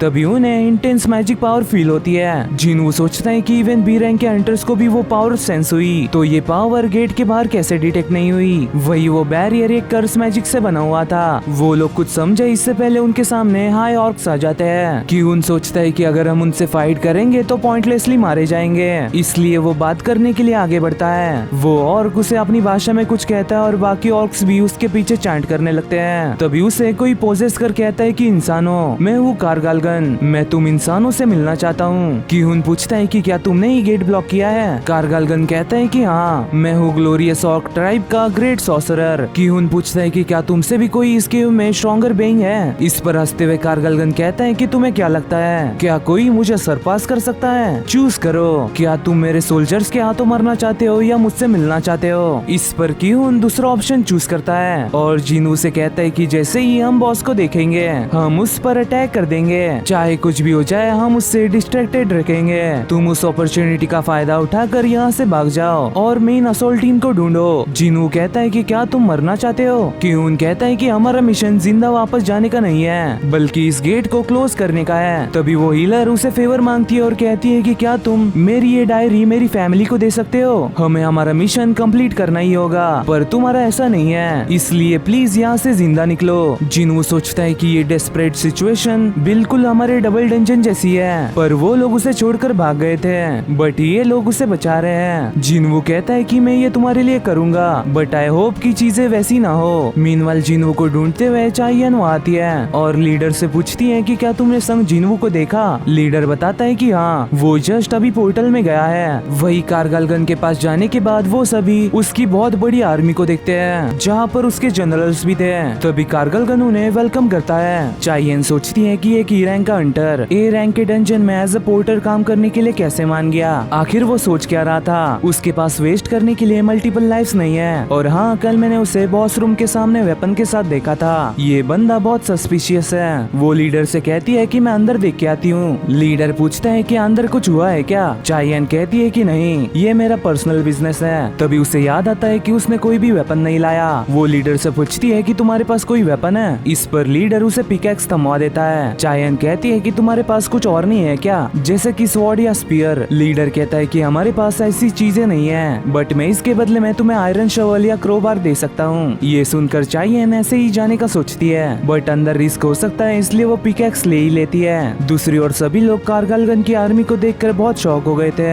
वो सोचते हैं कि अगर इतने हाई ऑक्स डंजन बॉम्ब ब्रेक करके बाहर गए तो वो बड़ी बड़ी सिटीज को इजीली तबाह कर देंगे, स्पेशली वो चारों। बाकियों के कंपेयर में उनका ऑरा बिल्कुल अलग है। किहुन सोचता है कि हमारा मिशन इस गेट को बंद करने का है, इसलिए हमें कैसे भी डंजन बॉस को हराना ही होगा। कारगलगन कहता है कि इंसान हो क्या तुम डर रहे हो। उसकी इस मैजिकल पावर को फील करके सभी बहुत डर जाते हैं। मेजेस सोचते हैं कि उस चीज के कंपेयर में हम थर्ड क्लास के मेजेस हैं। किहुन डरते हुए पूछता है कि तुमने हमें यहाँ क्यों लाया। कारगलगन कहता है कि एंटरटेनमेंट के लिए। मैं मेरे सोल्जर्स को एंटरटेन करने के लिए तुम सबको एक एक करके मारकर खाना चाहता हूँ। किहुन सोचता है कि एंटरटेनमेंट, हमारा रिजॉल्व सिर्फ उसके लिए एंटरटेनमेंट है। तभी उन लोगों में कारगलगन जिन्हू को देखता है और सोचता है कि ये कुछ स्ट्रेंज चीज है, बट कोई ना। किहुन सभी से कहता है कि सभी अटैक करो, लेकिन डर के मारे कोई हिल भी नहीं पा रहा था। इवन वो खुद भी बेयरली मूव कर पा रहा था। वो कारगलगन पर अटैक करता है, लेकिन कारगलगन उसे ब्लॉक करके ग्रेविटेशन मैजिक से उसे यहाँ वहाँ पटकने लगता है। किहुन को उसे ऐसा यहाँ वहाँ पटकते देख सभी गिव अप कर देते हैं। तभी जिन्हू उसे बचाकर कहता है कि कैप्टन सन, ये डंजन हंटर्स गिल्ड को बिलोंग करता है, इसलिए मुझे इसमें इंटरफेयर नहीं करना चाहिए। पर अब पूरी असॉल्ट टीम खतरे में है, तो मैं तुमसे सिर्फ एक ही चीज पूछूंगा, क्या तुम इन सभी मैजिक बीस्ट को मेरे लिए छोड़ते हो। इस पर कैसे तैसे किहुन उसे प्लीज कहता है। कारगलगन कहता है कि कितना एरोगेंट है ये, मैं तुम्हारी स्ट्रेंथ जानता हूँ। जिन्हू कहता है कि इंडीड ये मेरे लिए पहली बार है जब मैंने इतने स्ट्रॉन्ग प्रेजेंस को फील किया हो, बट मैं तुम्हें हराऊंगा।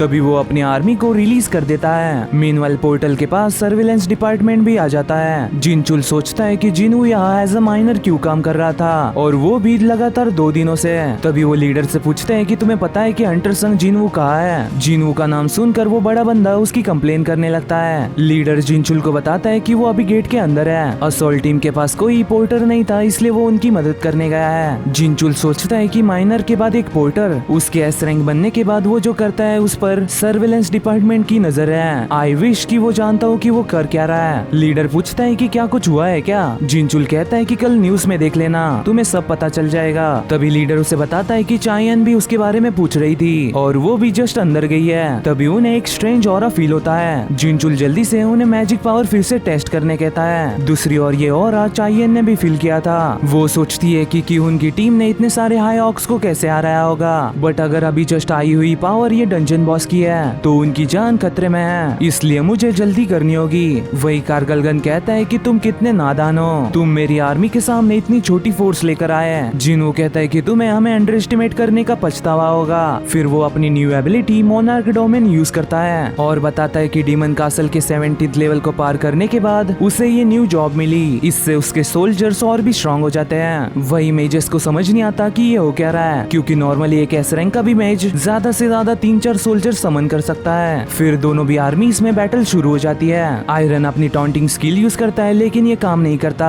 स्टिल वो सभी को एक ही झटके में मार डालता है। वहीं पर इग्रिस भी पीछे नहीं रुकता और उन ऑक्स को बटर की तरह काट डालता है। उन्हें सपोर्ट करने के लिए जिन्हू भी फाइट में उतरता है और दिखा देता है कि आखिर वो उनका बॉस क्यों है। उसे देखकर बाकी सोचने लगते हैं कि ये बिल्कुल वाइस मास्टर की तरह मूव कर रहा है, पर इतना स्ट्रॉन्ग बंदा यहाँ एज अ पोर्टर क्यों आएगा। जिन्हू सोचता है कि उसके नॉर्मल सोल्जर्स बी रैंक के बराबर है और उन्हें हाई और को हराने के लिए 4-5 बार मरना पड़ रहा है, इसलिए मुझे इन हाई ऑक्स के नंबर को नीचे लाना होगा। तभी एक ही झटके में कारगलगन कई शैडोज को मार डालता है और कहता है कि तुम्हारे सोल्जर्स बस यूजलेस पपेट्स हैं, इसलिए ज्यादा एरोगेंट मत बनो। जिन्हू कहता है कि तुम्हें ये खुद को कहना चाहिए, मेरे सोल्जर्स एंडलेसली रिजरेक्ट हो सकते हैं। तभी कारगलगन जिन्हू पर बैरियर से अटैक करता है, लेकिन जिन्हू उसे बच जाता है। फिर उस पर ग्रेविटेशनल अटैक होने लगता है, बट जिन्हू उससे भी बच जाता है। कारगलगन कहता है कि मैं उन्हें तब तक मारता रहूंगा जब तक तुम्हारी मैजिक पावर खत्म नहीं हो जाती। इसके बाद वो फायर मैजिक से रैम्पेज करने लगता है। जिन्हू सोचता है कि क्या ये मुझे अपने लॉन्ग रेंज स्पेल से दूर रखना चाहता है। कारगलगन कहता है कि ठीक है, चलो देखते हैं कि अब और तुम कितना टिकते हो। दूसरी ओर मैजिक पावर टेस्टर से सर्विलेंस टीम को पता चलता है कि ये गेट एस रैंक के गेट के बराबर है। जिनचुल कहता है कि जल्दी से हंटर्स गिल्ड के मास्टर को कांटेक्ट करो, हम अंदर असॉल्ट टीम को सपोर्ट करने जा रहे हैं। वही कारगलगन कहता है कि देखने से लगता है कि मेरे सोल्जर्स तुम्हारे सोल्जर्स को नंबर और स्ट्रेंथ में सरपास कर रहे हैं, बस थोड़ी ही टाइम में तुम्हारी मैजिक पावर खत्म हो जाएगी। जिन्हू कहता है कि जल्दी ही खत्म हो जाएगी, क्या नॉनसेंस है, असली नेक्रोमैंसर स्किल अभी शुरू होती है। वो उन मरे हुए ऑक्स को भी अपने शैडोस बना लेता है और कहता है कि थोड़ी ही देर में तुम सब मेरे शैडोस बनने वाले हो, एंड ऑफ कोर्स तुम भी। ये सुनकर कारगलगन शॉक हो जाता है और ग्लिच होते हुए सोचता है कि ये हमारे लॉर्ड है। इन दैट केस मैं यहाँ क्यों हूँ हूँ मैं यहाँ? मैंने जब यहाँ आके खोली तब एक ही कमांड मेरे दिमाग में गूंज रही थी, इंसानों को हंट करो। रीजन ये इम्पोर्टेंट नहीं है, बस कमांड को ओबे करो। फिर वो अपने कमांडर्स को भी रिलीज कर देता है। दूसरी ओर ये जानने के बाद कि वो ए रैंक का डंजन असल में एस रैंक के बराबर है, जोंग इन सोचता है कि अगर ओरिजिनल डिटेक्शन रिजल्ट सही होते हैं तो सन क्यून उसे कॉन्कर कर पाता।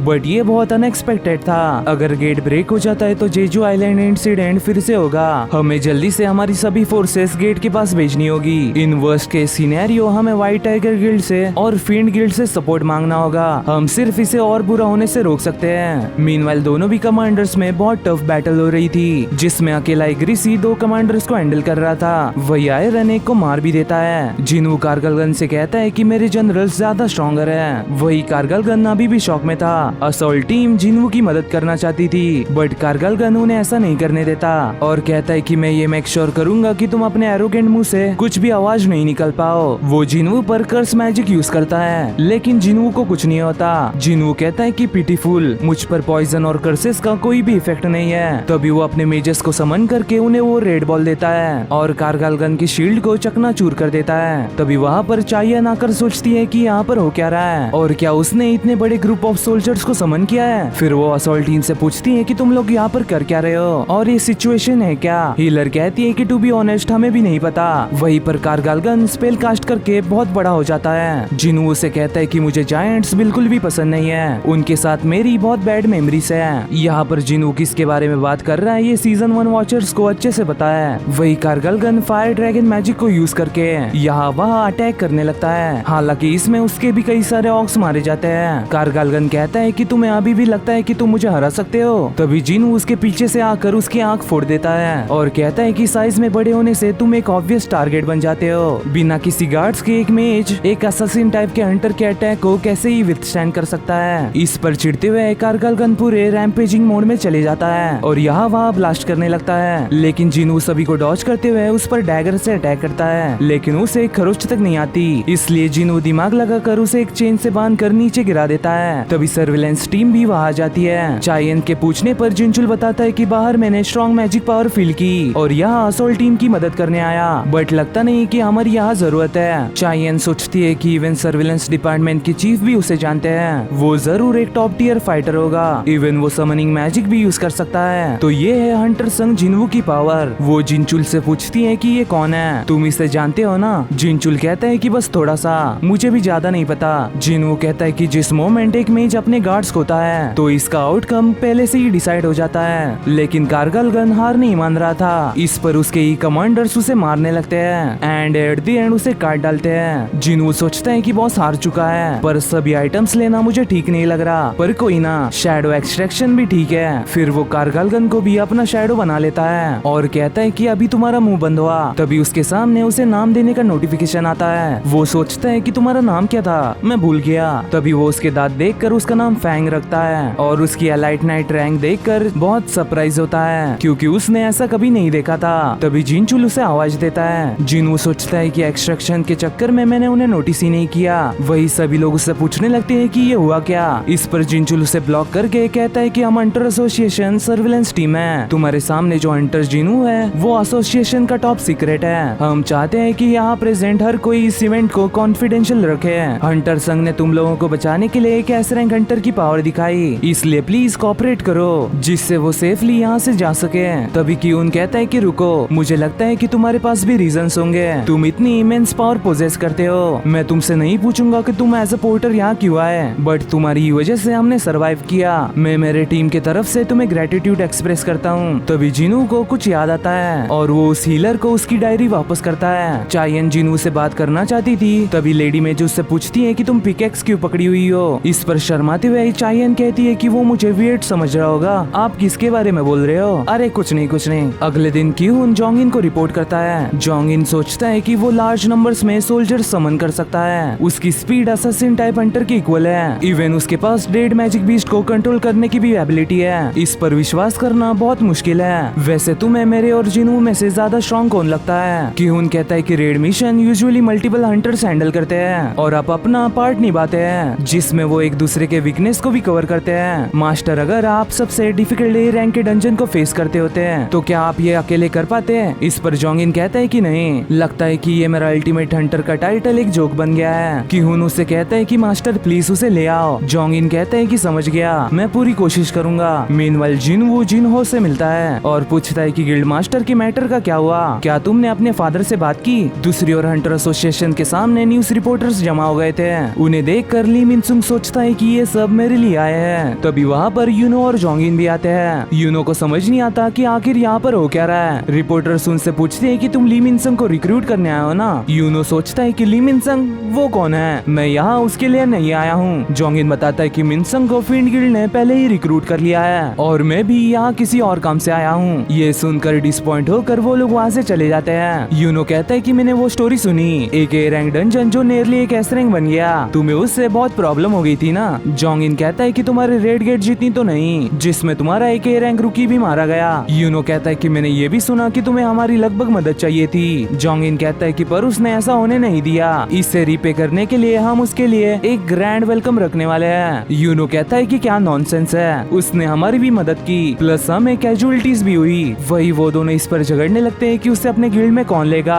तभी वहाँ पर फिंड गिल्ड का मास्टर लीम ताइग्यू आता है और पूछता है कि क्या तुम ली मिनसंग के लिए लड़ रहे हो। इस पर दोनों भी चिढ़ते हुए कहते हैं कि ये ली मिनसंग या ली मिनो जो भी है, हमें उसमें इंटरेस्ट नहीं है। वही जिनू सोचता है कि आज मेरा रिवॉल्यूशन डे है और यहाँ पर हो क्या रहा है। मीनवाइल ली मिनसंग के ही बारे में हर तरफ बातें चल रही थी। मिनसंग कहता है कि सभी का आने के लिए शुक्रिया, मैंने हंटर की पावर अवेकिन की है, किसी भी मोमेंट में अपनी रैंक असिस्ट करने के लिए जा सकता हूँ। मैं जब अवेकिन हुआ था तब से मुझे इस बात की चिंता थी, बट मैंने अपना मन बना लिया। मैं फिंड गिल्ड के मास्टर लीम ताइग्यू के लीडरशिप में फाइट करूंगा और मुझे दिया हुआ हर मिशन में पूरा करूंगा। एक रिपोर्टर पूछता है कि फिर क्या तुम एंटरटेनमेंट इंडस्ट्री से रिटायर हो रहे हो, वो भी अपनी न्यू रैंक बिना जाने, क्या तुम अब फुल्ली एक हंटर बन गए हो। मिनसंग सोचता है कि बिल्कुल नहीं, मुझे पहले से पता है कि मुझे ये रैंक मिली है और ये फिंड गिल्ड के साथ मेरा कॉन्ट्रैक्ट बस 2 सालों के लिए है। इन 2 सालों में मैं एज अ हंटर काम करूंगा, तब तक सभी लोग मेरे स्कैंडल्स भूल भी जाएंगे। फिर मैं एक ए रैंक हंटर के अचीवमेंट के साथ अपनी इंडस्ट्री में वापस जाऊंगा। फिर वो कहता है कि मुझे जो भी रैंक मिले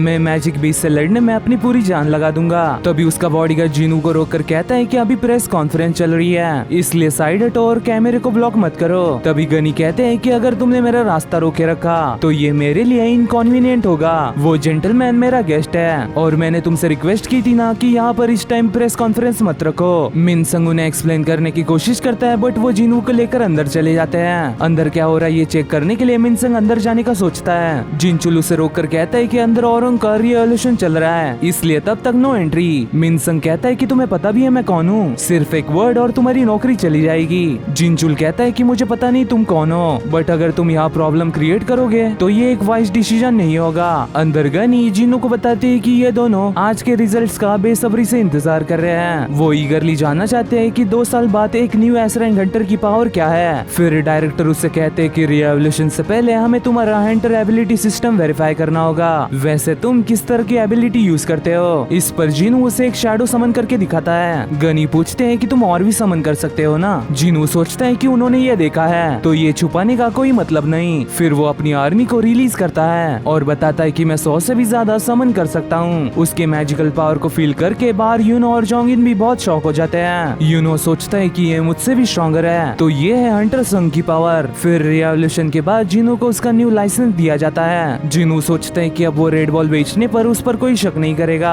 मैं उन पैसों से अच्छा गियर खरीद कर इस टाइम डीमन कासल को कॉन्कर करके ही रहूंगा। गनी कहते हैं कि तुम इसके साथ अब एक एस रैंक बन गए हो, मैं जानना चाहता हूँ कि तुम इसके बाद कितने ग्रेट फीट्स अचीव करते हो। फिर बाहर यूनो और जोंगिन उसे एस रैंक बनने के लिए कांग्रेचुलेट करते हैं और बताते हैं कि वो उससे बात करना चाहते हैं, लेकिन जिनू कहता है कि माफ करना, मुझे कुछ और मैटर्स अटेंड करने हैं। वही बाहर पड़ते ही उसके सभी लोग फोटोज खींचने लगते हैं और ये सब टीवी पे ब्रॉडकास्ट भी हो रहा था, इसलिए जीना, वो माइनर्स और उसके प्रीवियस पार्टनर्स भी उसे देख पाते हैं। उन्हें पता चलता है कि वो एक एस रैंक हंटर बन गया है और वो भी इस कंट्री का 10वां एस रैंक हंटर। इस पर सभी रिपोर्टर्स में भागदौड़ी मचने लगती है। दूसरी ओर जिनो अपने फादर को बताते हैं कि वो जिनू का मन बदल नहीं पाया। वो जिनू के साथ की मीटिंग को याद करता है जहाँ जिनू कहता है कि माफ करना, बट कुछ है जो मुझे अकेले ही कंप्लीट करना होगा। इसके बाद मुझे फाइट करते हुए और भी स्ट्रॉन्गर बनना होगा। किसी भी ऑर्गेनाइजेशन को ज्वाइन करने से मेरी प्रोग्रेस बस कम होगी, तो जिनो मैं चाहता हूँ कि तुम मुझे फॉलो करो। फादर कहते हैं कि तुम्हें पता है ना कि तुम्हारा ये डिसीजन कितना सेल्फिश है। मैंने ओरिजिनली ये प्रोजेक्ट जिनसंग को दिया था, फिर तुम मेरे पास आए और एक grand speech the. Not only तुमने कुछ अकम्प्लिश किया बट अभी तुम सब छोड़कर जाना चाहते हो। तुम्हें क्या लगता है कि ये फेयर है? इस पर जीनो और जीनू के साथ बिताए हुए पलों को याद करके कहता है कि माफ करना फादर, इवन सो मुझे मिस्टर संग के पास जाना ही होगा। दूसरी ओर यूनो जीनू को कहता है कि इन पर ध्यान मत दो, ये लोग तुम्हें अपनी बातों से थका देंगे, पर कोई ना, हम तुम्हें घर पहुंचा देंगे। हालांकि जीनू खुद ही वहाँ से गायब हो जाता है। जोंगिन कहता है कि मुझे विश्वास नहीं हो रहा, वो इतना फिजिकली स्ट्रॉन्ग होकर भी एक मेज है। वही जीनू की स्पीड देखकर यूनो बहुत शॉक हो गया था, क्योंकि वो खुद अपनी आंखों से उसे देख नहीं पाया। वो पिछली बार से बहुत स्ट्रॉन्गर बन गया है, पर ऐसा क्यों? कुछ देर बाद जीनू एंट्रेंस ऑक्शन में जाता है और सेल्समैन को बताता है कि उसे हीट रेजिस्टेंट कुछ चाहिए। इस पर वो उसे कुछ रिंग्स और कपड़े दिखाता है, बट उनकी प्राइस देखकर जीनू की हालत खराब हो जाती है। वो पूछता है कि कुछ कम नहीं हो सकता क्या? सेल्समैन कहता है कि माफ करना बट इस स्टोर में सभी प्राइसेस फिक्स है। हावेवर अगर तुम इस ग्लास को तोड़ सकते हो तो हम ये प्रोडक्ट तुम्हें फ्री में दे देंगे। हमारे स्टोर का ग्लास ये स्पेशल मैजिक से बनाया गया है, इवन एक ए रैंक भी इसे खरोच तक नहीं दे सकता। इस पर जीनू उसे सच में पंच मारने जाता है। सेल्समैन कहता है कि अरे मैं मजाक कर रहा था, अगर तुम इसे जरा सा भी वाइब्रेट करते हो तो अलार्म बज जाएगा। इस पर माफी मांग कर जीनू कहता है कि मुझे वेपन्स देखने हैं। इस पर दूसरा सेल्समैन उसे ले जाता है। पहले वाला ये देखकर बहुत हैरान हो गया था कि उसने बिना छुए उस ग्लास को तोड़ दिया। जीनू पूछता है कि ये नाइफ कितने का है, बट उसकी प्राइस जानकर उसकी हवा टाइट हो जाती है। फिर वो अपना रेड नाइफ उसे दिखाता है और पूछता है कि ये कितने का होगा। उसके नाइफ को देखकर सेल्समैन कहता है कि तुम देखकर ही बता सकते हो कि इसे किसी मास्टर क्राफ्ट्समैन ने बनाया है। मेरे हिसाब से ये 100 मिलियन का होगा। 100 मिलियन सुनकर जीनू शॉक हो जाता है, क्योंकि उसने ये सिर्फ 2.8 मिलियन गोल्ड कॉइन्स में शॉप से खरीदा था। मतलब कि शॉप से खरीदे हुए आइटम्स इतने महंगे बिकते हैं। इसका ही मतलब ये भी होता है कि उसे अब वो रेड बॉल बेचना नहीं पड़ेगा। दूसरी ओर यूनो सोचता है कि मुझे पता है कि वो बहुत स्ट्रॉन्ग है, बट अब ये पावर लेवल्स का मैटर नहीं रहा। उसकी अनयूजुअल मैजिक पावर जो अप्रेजल हॉल के भी बाहर आ रही थी, और उसकी फिजिकल एबिलिटीज ये बहुत कमाल की है। उसके सेकेंड अवेकनिंग को कभी का खत्म हो जाना चाहिए था, बट वो और भी स्ट्रॉन्गर बनते जा रहा है। क्या ये पॉसिबल भी है? वेट अ मिनट, क्या हो अगर उसे सेकेंड अवेकनिंग मिली ही ना हो? और ये भी हो सकता है कि वो एक ऐसा हंटर है जो कंटिन्यूअसली ग्रो हो सकता है। वही रिपोर्टर्स की वजह से जीना बहुत परेशान हो गई थी। वो जीनू से कहती है कि अगर तुम्हें टीवी पर आना है तो आओ, पर मुझे इसमें मत इन्वॉल्व करो। जीनू कहता है कि हाँ, वैसे मैं कल एक हफ्ते के लिए बाहर जा रहा हूँ। तभी उनकी बातों के बीच वहाँ जीनो टपकता है। जीना पूछती है कि ये कार्टून कौन है? जीनो बताता है कि मैं जीनू का राइट हैंड हूँ। इस पर मौका देखकर जीनू कहता है कि मैं इसके साथ कल से एक हफ्ते के लिए काम कर रहा हूँ। इसका मतलब जीनो को समझ नहीं आता,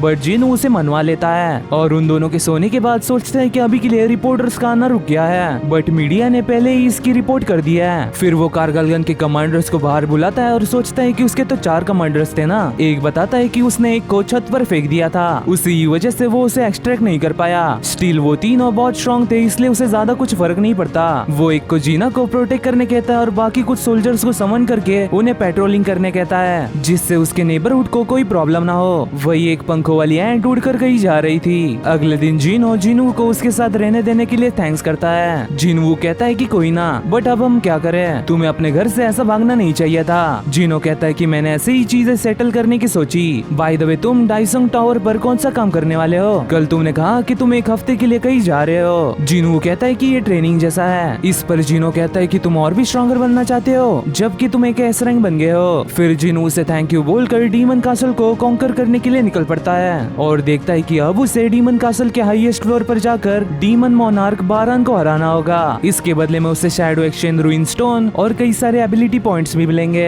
ये रिवॉर्ड देखकर जीनू बहुत खुश हो जाता है और 76th फ्लोर पर टेलीपोर्ट करके अपने सामने एक जायंट व्हाइट मैजिक बीस्ट को देखता है। इस पर जीनू फैंग को बाहर बुलाकर उसे वो रेड बॉल देता है, जो कि मेजेस के पावर को डबल कर सकता था। वही फैंग की पावर भी डबल हो जाती है और वो एक पावरफुल अटैक रेडी करके उस बीस्ट पर अटैक करता है। जीनू देखता है कि फैंग के अटैक ने तो उसे राख में बदल दिया। इस सिचुएशन को देखकर जीनू वो रेड बॉल फैंग को ही होल्ड करने देता है। दूसरी ओर जीनू की मदर उसके फादर से कहती है कि मैंने सोचा नहीं था कि वो सच में घर छोड़ देगा। क्या तुम्हें लोनली फील नहीं हो रहा? फादर कहते हैं कि हमने जिस बच्चे को बड़ा किया उसने बस हमारा घर छोड़ दिया एंड दैट्स ऑल। वो इतना बड़ा हो गया है कि वो खुद की केयर कर सके। तभी वो चक्कर आकर बेहोश हो जाते हैं। जब उनकी आंखें हॉस्पिटल में खुलती है तब उन्हें बताया जाता है कि जीनो उन्हें देखने आया था। तभी वो डॉक्टर की बात याद करते हैं कि उन्हें इटर्नल स्लम्बर है, एक ऐसी कंडीशन जहाँ एक पर्सन स्लीपीनेस से ओवरवेल्म हो जाता है and at the end eternal sleep में चले जाता है। और यही कंडीशन जीनू के मदर को भी है। जीनो के फादर पूछते हैं कि मुझे ये डिजीज कैसे हुई। डॉक्टर बताते हैं कि जिनके पास लो मैजिकल पावर रेजिस्टेंस होती है, अगर वो मैजिकल पावर पावर के ज्यादा टाइम कांटेक्ट में रहे तो उन्हें ये हो सकता है। क्या आपके फ्रेंड्स या रिलेटिव्स में कोई हंटर है? इस पर फादर बताते हैं कि मेरा बेटा है। वो सोचते हैं कि ये दुनिया मैजिक पावर की है और मेरे पास कोई भी मैजिक पावर रेजिस्टेंस नहीं है। इसका मतलब क्या मैं इस दुनिया से एलिमिनेट हो गया हूँ? दूसरी ओर दो हंटर्स एक आइलैंड पर पेट्रोलिंग कर रहे होते हैं। तभी उनके सामने वो पंखों वाली एंट आ जाती है। दूसरी ओर जिनू ने अपने सोल्जर्स को 6 टीम्स में बांट रखा था और 2 ऑर्डर्स दिए थे। पहले तो हर टीम को सेपरेटली काम करके एनिमीज को मारना होगा और दूसरा अगर उन्हें एंट्री परमिट मिले तो वो सबसे पहले उसे नोटिफाई करेंगे। बट अपने सोल्जर्स को भेजने की वजह से उसे परमिट के अलावा कोई और आइटम नहीं मिल पाएगा। स्टिल वो इससे फ्लोर्स को जल्दी जल्दी क्लियर कर सकता है। वो सोचता है कि मुझे 18 फ्लोर पर आए 2 दिन हो गए हैं और मेरी प्रोग्रेस भी बहुत स्लो हो गई है। क्या यहाँ पर कोई प्रॉब्लम हो सकती है? तभी वो देखता है कि कोई तो उसके सोल्जर्स को कंटिन्यूअसली मारते जा रहा है और ये हाई ऑर्क की टीम ए थी। मुझे लगा नहीं था कि इस फ्लोर पर कोई इतना स्ट्रॉन्गर होगा जो हाई ऑक्स को भी हरा सके।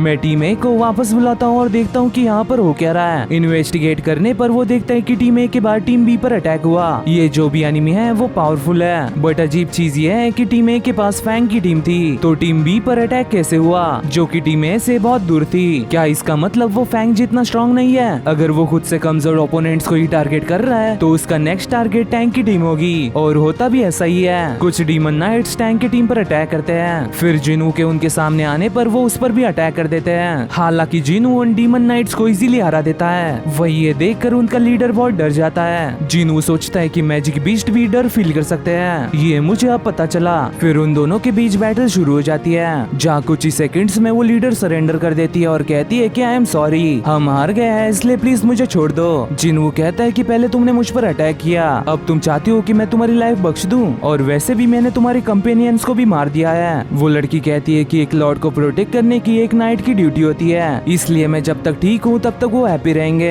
जिनू सोचता है कि तुम ऐसे कैसे कह सकती हो, पर मुझे क्या। वही जिनू के पीठ दिखाने पर वो उस पर अटैक कर देती है और बुरी तरह से फेल होकर उसे फिर से माफी मांगने लगती है। जिनू सोचता है कि आखिर इस बंदी की प्रॉब्लम क्या है। वैसे क्या तुम मुझे फ्लोर एंट्री परमिट ढूंढ दे सकती हो? वो कहती है कि फ्लोर परमिट मेरे फैमिली के पास एक है, अगर तुम मुझे छोड़ दोगे तो मैं तुम्हें वो दे सकती हूँ और मुझे सभी अपर लेवल्स के परमिट्स लोकेशन भी पता है। अगर तुम मेरी और मेरे फैमिली की सेफ्टी इंश्योर करते हो तो मैं तुम्हें वहाँ ले जाऊंगी। जिनू कहता है कि अच्छा तो तुमने उन्हें छुपाया है इसलिए मैं उन्हें ढूंढ नहीं पा रहा था, पर सवाल यह है कि क्या मैं तुम पर भरोसा कर सकता हूँ? इस पर डर के मारे उस लड़की की हालत खराब हो जाती है। वो कहती है कि ऑफ कोर्स मैं तुमसे झूठ नहीं बोल रही। जिनू कहता है कि फिर ठीक है, जब तक मुझे परमिट मिल रहा है तब तक मैं तुम्हें कुछ नहीं करूंगा। बाय द वे तुम लोग हो कौन? वो कहती है कि मैं राडिरू फैमिली की बड़ी बेटी आइजिल हूँ। जिनू कहता है कि मैं वो नहीं पूछ रहा। वो सोचता है कि मुझे लगा कि मैं सिस्टम के बारे में इंफॉर्मेशन बारूका के अलावा किसी और मैजिक बीस्ट से नहीं ले पाऊंगा। वैसे क्या तुम्हारे दिमाग में ये आवाज गूंजती रहती है कि इंसानों को मारो? आइजिल कहती है कि नहीं, बट हमें दूसरी कमांड सुनाई देती है जो कहती है कि इस जगह को प्रोटेक्ट करो और ये हम यहाँ जब से आए हैं तब से हो रहा है। जिनू पूछता है कि फिर तुम पहले कहाँ थे?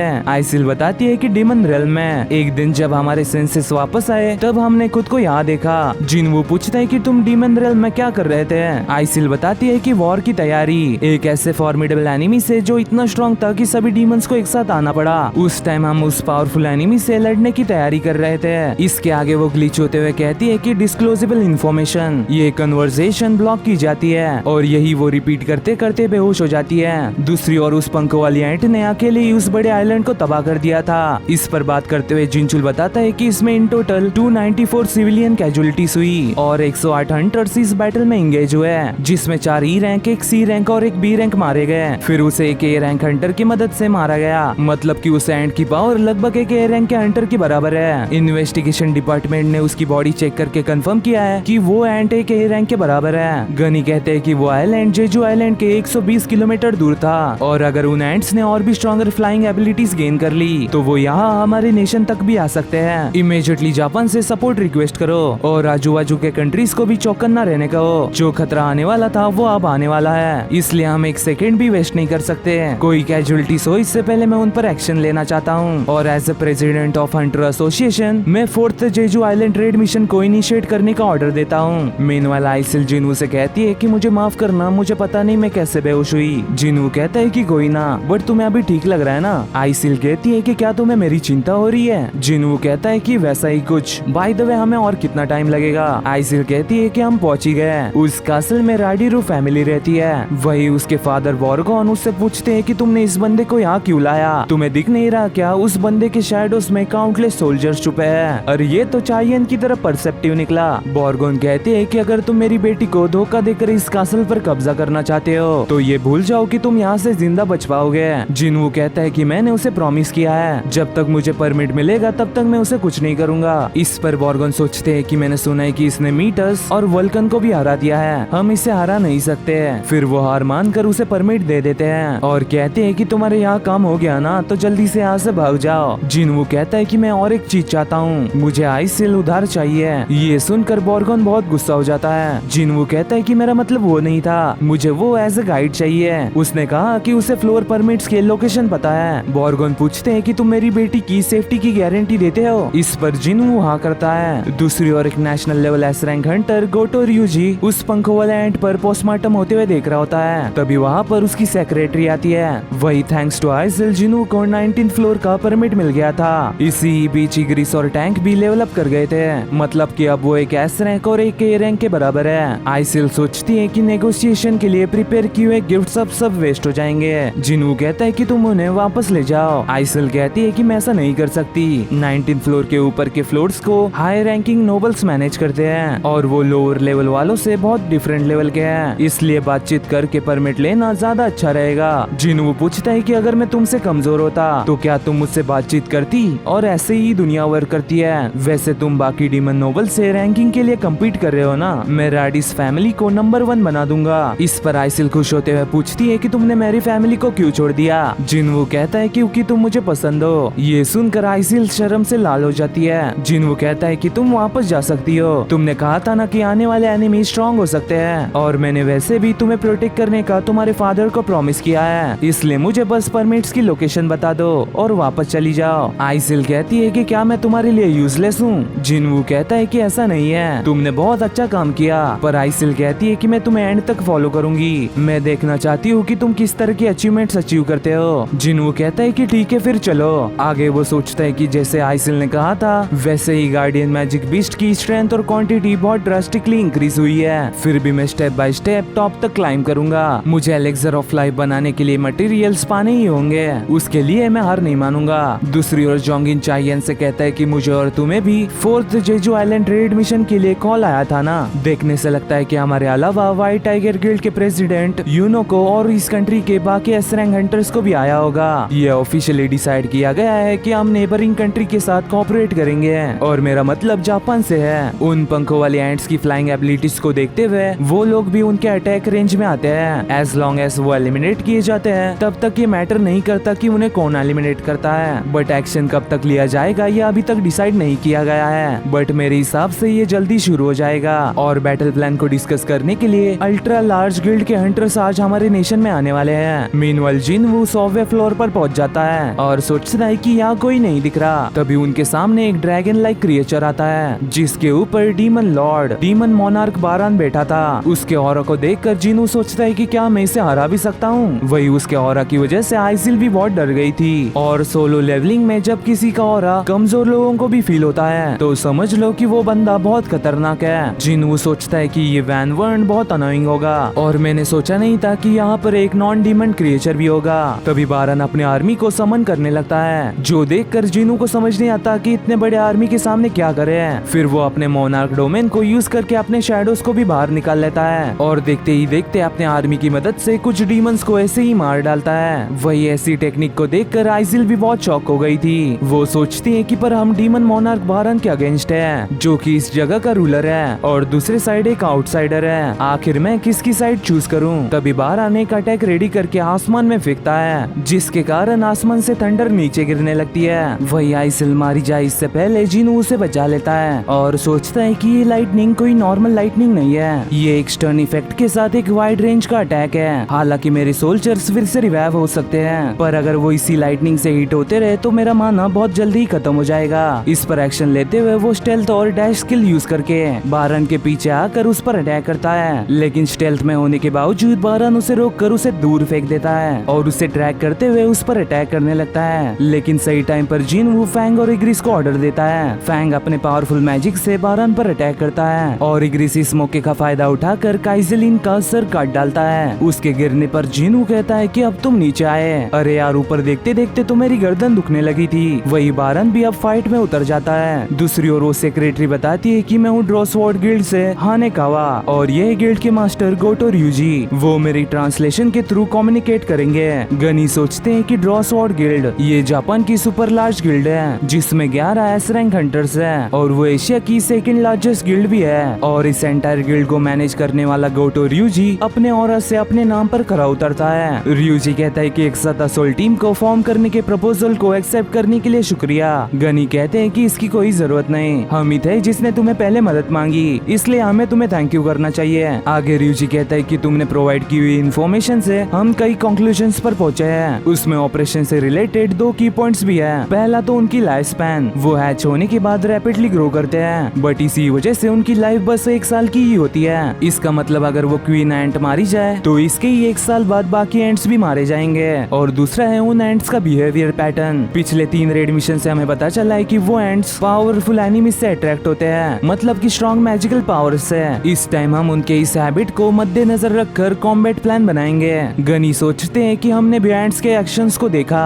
और मुझे लगा नहीं था कि वो इतने अंदर तक उन्हें एनालाइज करेंगे। ryuji कहता है कि इस ऑपरेशन के लिए ड्रॉसवॉर्ड गिल्ड से 11 में से 10 एस रैंक हंटर्स डिस्पैच किए जाएंगे और इनमें मैं भी शामिल हूँ। ये सुनकर सभी बहुत शॉक हो जाते हैं क्योंकि ये बंदा अपने गिल्ड की 91% पावर यहाँ डाल रहा है। वो आगे कंटिन्यू करता है और बताता है कि हम एंट्स को ल्यूर करेंगे और क्वीन को मारना ये तुम्हारी रिस्पॉन्सिबिलिटी है। जिनचुल कहता है कि फिर इससे तो तुम्हें हजारों एंट से लड़ना पड़ेगा। ryuji कहता है कि हम बस एज अ बेट काम करेंगे, इसलिए ये कोई प्रॉब्लम नहीं होगी। और एआई सिमुलेशन भी यही इंडिकेट करता है कि ये बेस्ट टैक्टिक है। गनी सोचते हैं कि हम 10 एस रैंक हंटर्स जमा नहीं कर सकते, फिर भी ठीक है, हम इस ऑपरेशन डिटेल्स के ऊपर अपना प्लान बनाएंगे। दूसरी ओर जिनू और बारन की आर्मी में बहुत कड़ी बैटल चल रही थी, इतनी की जिनू पोशन पीकर अपना माना भी रिकवर नहीं कर पा रहा था। तभी बारन पूरी ताकत से फैंग पर अटैक करता है। फैंग भी काउंटर करता है बट वो उसके सामने टिक नहीं पाता। तभी आयरन और इग्रिस भी उस पर अटैक कर देते हैं, लेकिन बारन उन्हें भी ओवर पावर कर देता है एंड जिनू के अटैक को रोककर उसे ऑलमोस्ट मार ही देता है। बट थैंक्स टू उसके कमांडर्स वो बच जाता है। वही फैंग, आयरन और इग्रिस बारन को पकड़ लेते हैं, लेकिन बारन इतना ओवर पावर था कि वो तीनों को भी एक साथ खत्म कर देता है। इससे जिनू का माना एकदम से 0 हो गया था, इसलिए अब उसे बैकअप देने के लिए कोई नहीं था।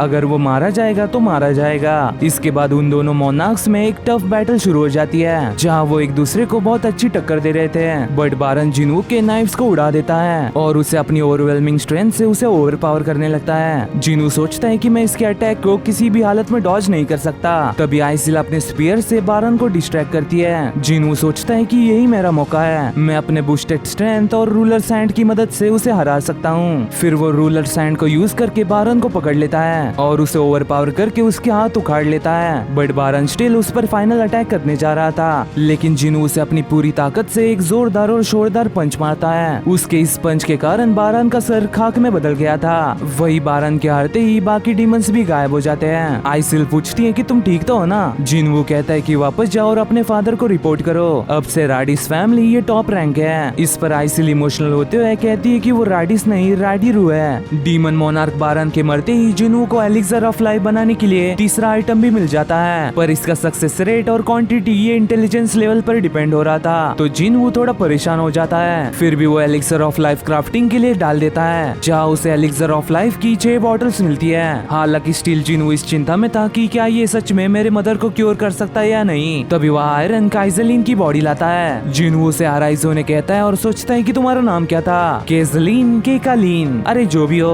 अब से तुम्हारा नाम काइजल है। आइजिल कहती है कि इस ड्रैगन से हम कुछ ही टाइम में वापस घर जा पाएंगे, चलो वापस जाकर पार्टी करते हैं। वही जिनू जल्द से जल्द एलिक्सर ऑफ लाइफ को टेस्ट करना चाहता था। तभी उसे याद आता है कि रिवॉर्ड्स में रूइन स्टोन भी तो था। वो स्टोन को अपने हाथ में लेकर उसे क्रश कर देता है, जिससे उसे शैडो एक्सचेंज स्किल मिलती है, एक ऐसी स्किल जिससे वो अपने शैडो से अपनी जगह एक्सचेंज कर सकता है, चाहे वो कहीं भी हो। इस पर वो आइसिल को अकेले वापस जाने कहता है और अपनी स्किल को टेस्ट करते हुए वहाँ से गायब हो जाता है। आइसिल उसे कुछ कहना चाहती थी पर जिनू उसकी बात सुन नहीं पाता और अपने एक पेट्रोलिंग शैडो के साथ एक्सचेंज हो जाता है। वो देखता है कि स्किल को कूल डाउन होने के लिए 3 घंटे लग जाएंगे, इसलिए वो आगे की जर्नी काइजल पर बैठकर करता है। दूसरी ओर गनी और जिनचुल प्लान कर रहे होते हैं कि वो लोग हंटर्स के मैजिकल पावर को एज ए बेट यूज करके एंट्स को ल्यूर करेंगे and then special interference waves को यूज करके उन एंट्स के सेंस अननेसेसरी कम्युनिकेशन को डिस्टर्ब करेंगे। इसी चांस का फायदा उठाकर स्पेशल फोर्सेस नेस्ट में घुस जाएंगे और एंड क्वीन को एलिमिनेट कर देंगे।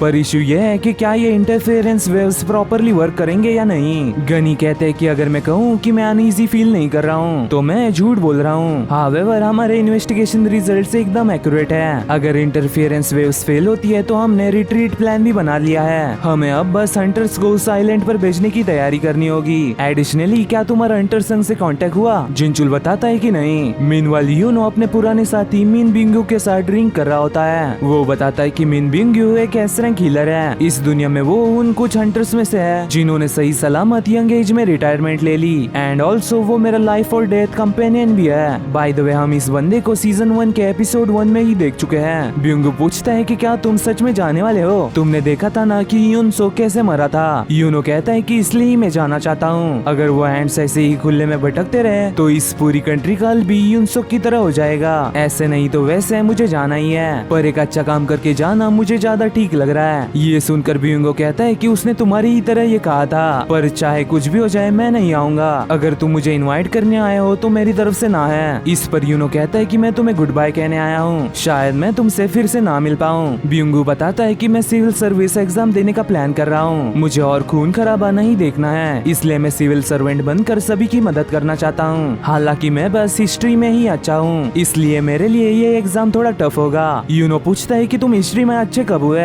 बिंगो कहता है कि तुम्हें पता नहीं, मुझे हिस्टोरिकल ड्रामा कितना पसंद है और सभी की ऐसी ही नॉर्मल लाइफ होनी चाहिए। ये सब बैटल्स हिस्ट्री में रहे तो ही ठीक है। यूनो कहता है कि तुमने सही कहा, ये हम हंटर्स ही है जो नॉर्मल नहीं है। अगर जरा सा सोचो तो मैं ऐसे हंटर्स से ज्यादा नहीं मिला हूँ जिन्हें मैजिक बीस्ट से फाइट करना पसंद नहीं है। फाइट करना ये हमारे लिए एक रूटीन बन गया है। कुछ लोग तो इसे एंजॉय भी करते हैं। क्या यही अवेकनिंग की कंडीशन हो सकती है? बिंगो कहता है कि तुम कहाँ खो गए? इस पर यूनो कहता है कि अपना मुंह बंद करो और पियो। बिंगो कहता है कि जो हुकुम मेरे आका। दूसरी ओर जिनू अपने मदर के नेक बन को देखकर सोचता है कि ये मेरी गलती है, फिर भी उन्होंने सब छोड़कर सबसे पहले मेरी फिक्र की। आगे वो एलिक्सर ऑफ लाइफ को देखकर सोचता है कि शायद वो ये पी नहीं पाएंगे, पर अगर वो पी भी लेते हैं तो किसे पता कि आगे क्या होगा। बट मैंने अभी तक सिस्टम की वजह से काउंटलेस मिरेकल्स विटनेस किए हैं। इवन मैं एक ही रैंक से ग्रो होकर इतने आगे आया, मैं इस पर भरोसा करता हूँ। फिर वो डरते डरते अपने मदर को एलिक्सर ऑफ लाइफ पिला देता है। इसकी वजह से उनका वो बंद मार्क और वीकनेस एकदम से गायब हो जाती है। जिनू सोचता है कि प्लीज अपनी आंखें खोलो, मैं बस तुम्हारे लिए फाइट करते हुए इतना ग्रो किया, प्लीज माँ उठो और अपनी आंखें खोलो। वही दूसरी ओर जीना का भी मन पढ़ाई में नहीं लग रहा था, इसलिए वो वॉक के लिए बाहर निकलती है और सोचती है कि आज की हवा कुछ अलग लग रही है। और इसी हवा की वर्मनेस जिनू को भी फील हो रही थी। तभी उसकी आंखें ये देखकर नम हो जाती है कि उसकी मदर आखिर इटर्नल स्लम्बर से उठ गई। मदर पूछती है कि तुम जिनू हो ना? मैं कितने टाइम तक ऐसे सो रही थी? जिनू बताता है कि 5 साल से।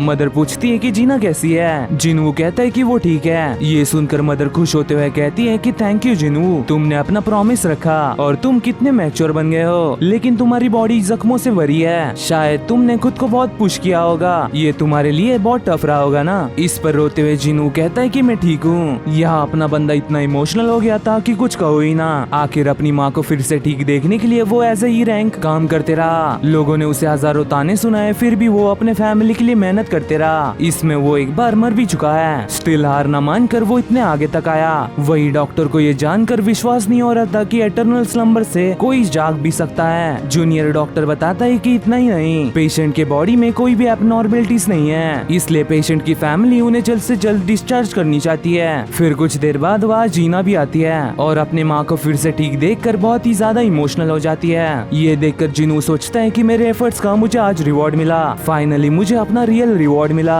मीनवाइल प्रेस कॉन्फ्रेंस में गनी कहते हैं कि यहाँ आने के लिए सभी का शुक्रिया। पहले से ही आप सभी को पता है कि उन जेजो आइलैंड के पंखों वाले एंड्स की वजह से नेशनल वाइड डिजास्टर सिक्योर हो रहे हैं और इस सिचुएशन के रिस्पॉन्स में हंटर एसोसिएशन ने 4th Jeju island raid mission को इनिशिएट करने का डिसाइड किया है। इस ऑपरेशन में सिर्फ हमारे कंट्री के एस रैंक हंटर्स ही नहीं बट जापान के 10 एस रैंक हंटर्स भी इन्वॉल्व होंगे। ए रैंक या उससे नीचे वाले रैंक्स के हंटर्स इस ऑपरेशन को सपोर्ट करने के लिए और बाकी मेंबर्स को प्रोटेक्ट करने के लिए maritime surveillance and homeland defence handle करेंगे। इस टाइम हम इस मिशन में जरूर सक्सीड करेंगे। ये सुनकर बिंगू अपने पुराने पलों को याद करता है जहाँ वो यूनसो को बताता है कि मैं बहुत डरा हुआ हूँ। यूनसो कहता है कि मैं भी, बट जो लोग नहीं लड़ सकते उन्हें हमसे भी ज्यादा डर लग रहा होगा। हम लोगों को ये करना ही होगा। ये ऐसा है जो हम लोग ही अकम्प्लिश कर सकते हैं। हम इस कंट्री को एंड का नेस्ट बनने नहीं दे सकते।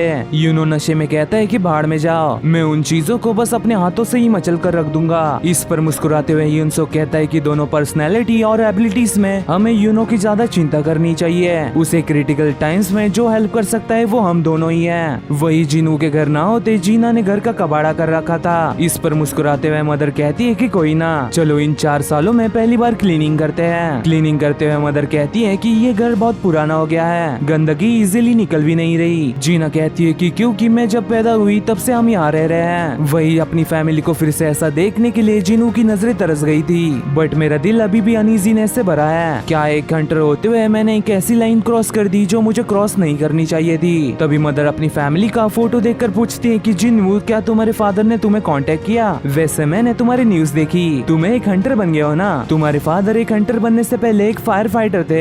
मैंने उनसे शादी की क्योंकि मुझे लग रहा था कि वो लोगों को बचाते हुए बहुत कूल दिखते हैं और उनकी ये खूबी तुम में भी है। इस पर जीना कहती है कि मैं भी डॉक्टर बनने की कोशिश कर रही हूँ जिससे मैं लोगों को हील कर सकूं। इस पर मदर उसकी भी तारीफ करती है। तभी जिनू को किसी का कॉल आता है। दूसरी ओर प्रेस कॉन्फ्रेंस खत्म करने के बाद गनी जिनचुल से कहते हैं कि मैंने सोचा नहीं था कि वो प्रेस कॉन्फ्रेंस के बाद मुझसे मिलने आएगा। जिनचुल कहता है कि थॉमस हंटर है, वो अमेरिका का एक ऐसा नेशनल अथॉरिटी हंटर है। मुझे हाफ एक्सपेक्टेशन थी कि वो मदद के लिए आएगा। गनी कहते हैं कि इस टाइम पर वो रीजनेबल था, पर कोई नेशनल मिलिट्री जितनी पावर होल्ड करने वाला बंदा यूजुअली फॉरेन कंट्रीज के ऑपरेशन में इंटरवीन नहीं करता। बट फिर वो यहाँ क्यों आया?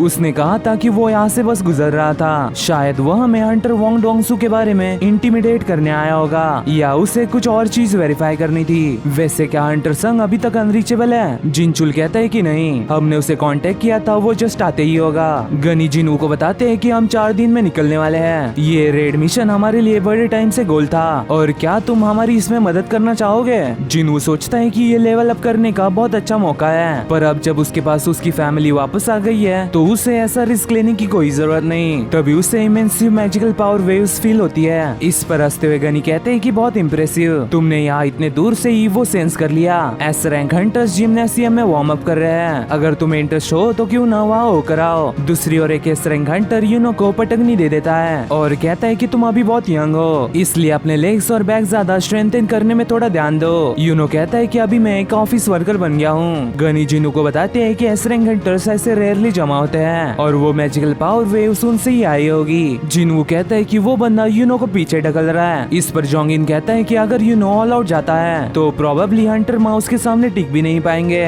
जिस बंदे ने डोबोक पहना है वो फेम गिल्ड का मास्टर मा डोंगवुक है। जिनू पूछता है कि फिर वो अपनी पूरी ताकत यूज क्यों नहीं कर रहा? उसके ओपोनेंट को देखकर ऐसा नहीं लगता कि उसे होल्ड बैक करने की कोई जरूरत है। जोंगिन कहता है कि यूनो को अपनी ट्रू पावर ये सबके सामने दिखाना ये पसंद नहीं है। जब वो अपने फुल पावर में फाइट करता है तब वो एक रियल मॉन्स्टर में बदल जाता है। ये सुनकर जिनू सोचता है कि उसके बारे में र्यूमर सच है, वो सच में ट्रांसफॉर्मेशन टाइप का हंटर है। जोंगिन आगे बताता है कि वो लोग नाइट्स गिल्ड से हैं और आखिर वो भी आ गए। जापान के एस रैंक हंटर्स और उनका मास्टर गोटो ryuji। वही आकारी शिमिजू पूछती है कि वो बंदा कौन है। हानेकावा बताती है कि वो हंटर संग जिनू है, वो रिसेंटली एक एस रैंक बना है। ryuji कहता है कि देखने से लगता है कि वो एक हाईली केपेबल असासिन है, पर हानेकावा उसे बताती है कि वो एक मेज टाइप है। ये सुनकर ryuji भी सोच में पड़ गया था। लिम कहता है कि तो ये है हंटर संग जिसने हमारे मिनसंग को एम्बेरेस किया। जिनू का नाम सुनकर चायन सोचती है कि इसी वजह से atmosphere all of sudden change हो गया। वही कोरिया के हंटर्स को लड़ता देखकर हानेकावा कहती है कि ये कितना डिसअपॉइंटिंग है। शायद ये इस वजह से हो सकता है कि मैं हमेशा मिस्टर गोटो के बैटल्स को देखती हूँ, पर मुझे वो लोग किसी भी एंगल से एस रैंक नहीं लग रहे। ryuji कहता है कि तुम उन्हें बहुत जल्दी ही जज कर रही हो। तभी नाइट्स गिल्ड का मास्टर कहता है कि तुम ज्यादा ही बोल रही हो। मिस ट्रांसलेटर, तुम अभी जस्ट हमें चिढ़ा रही थी ना,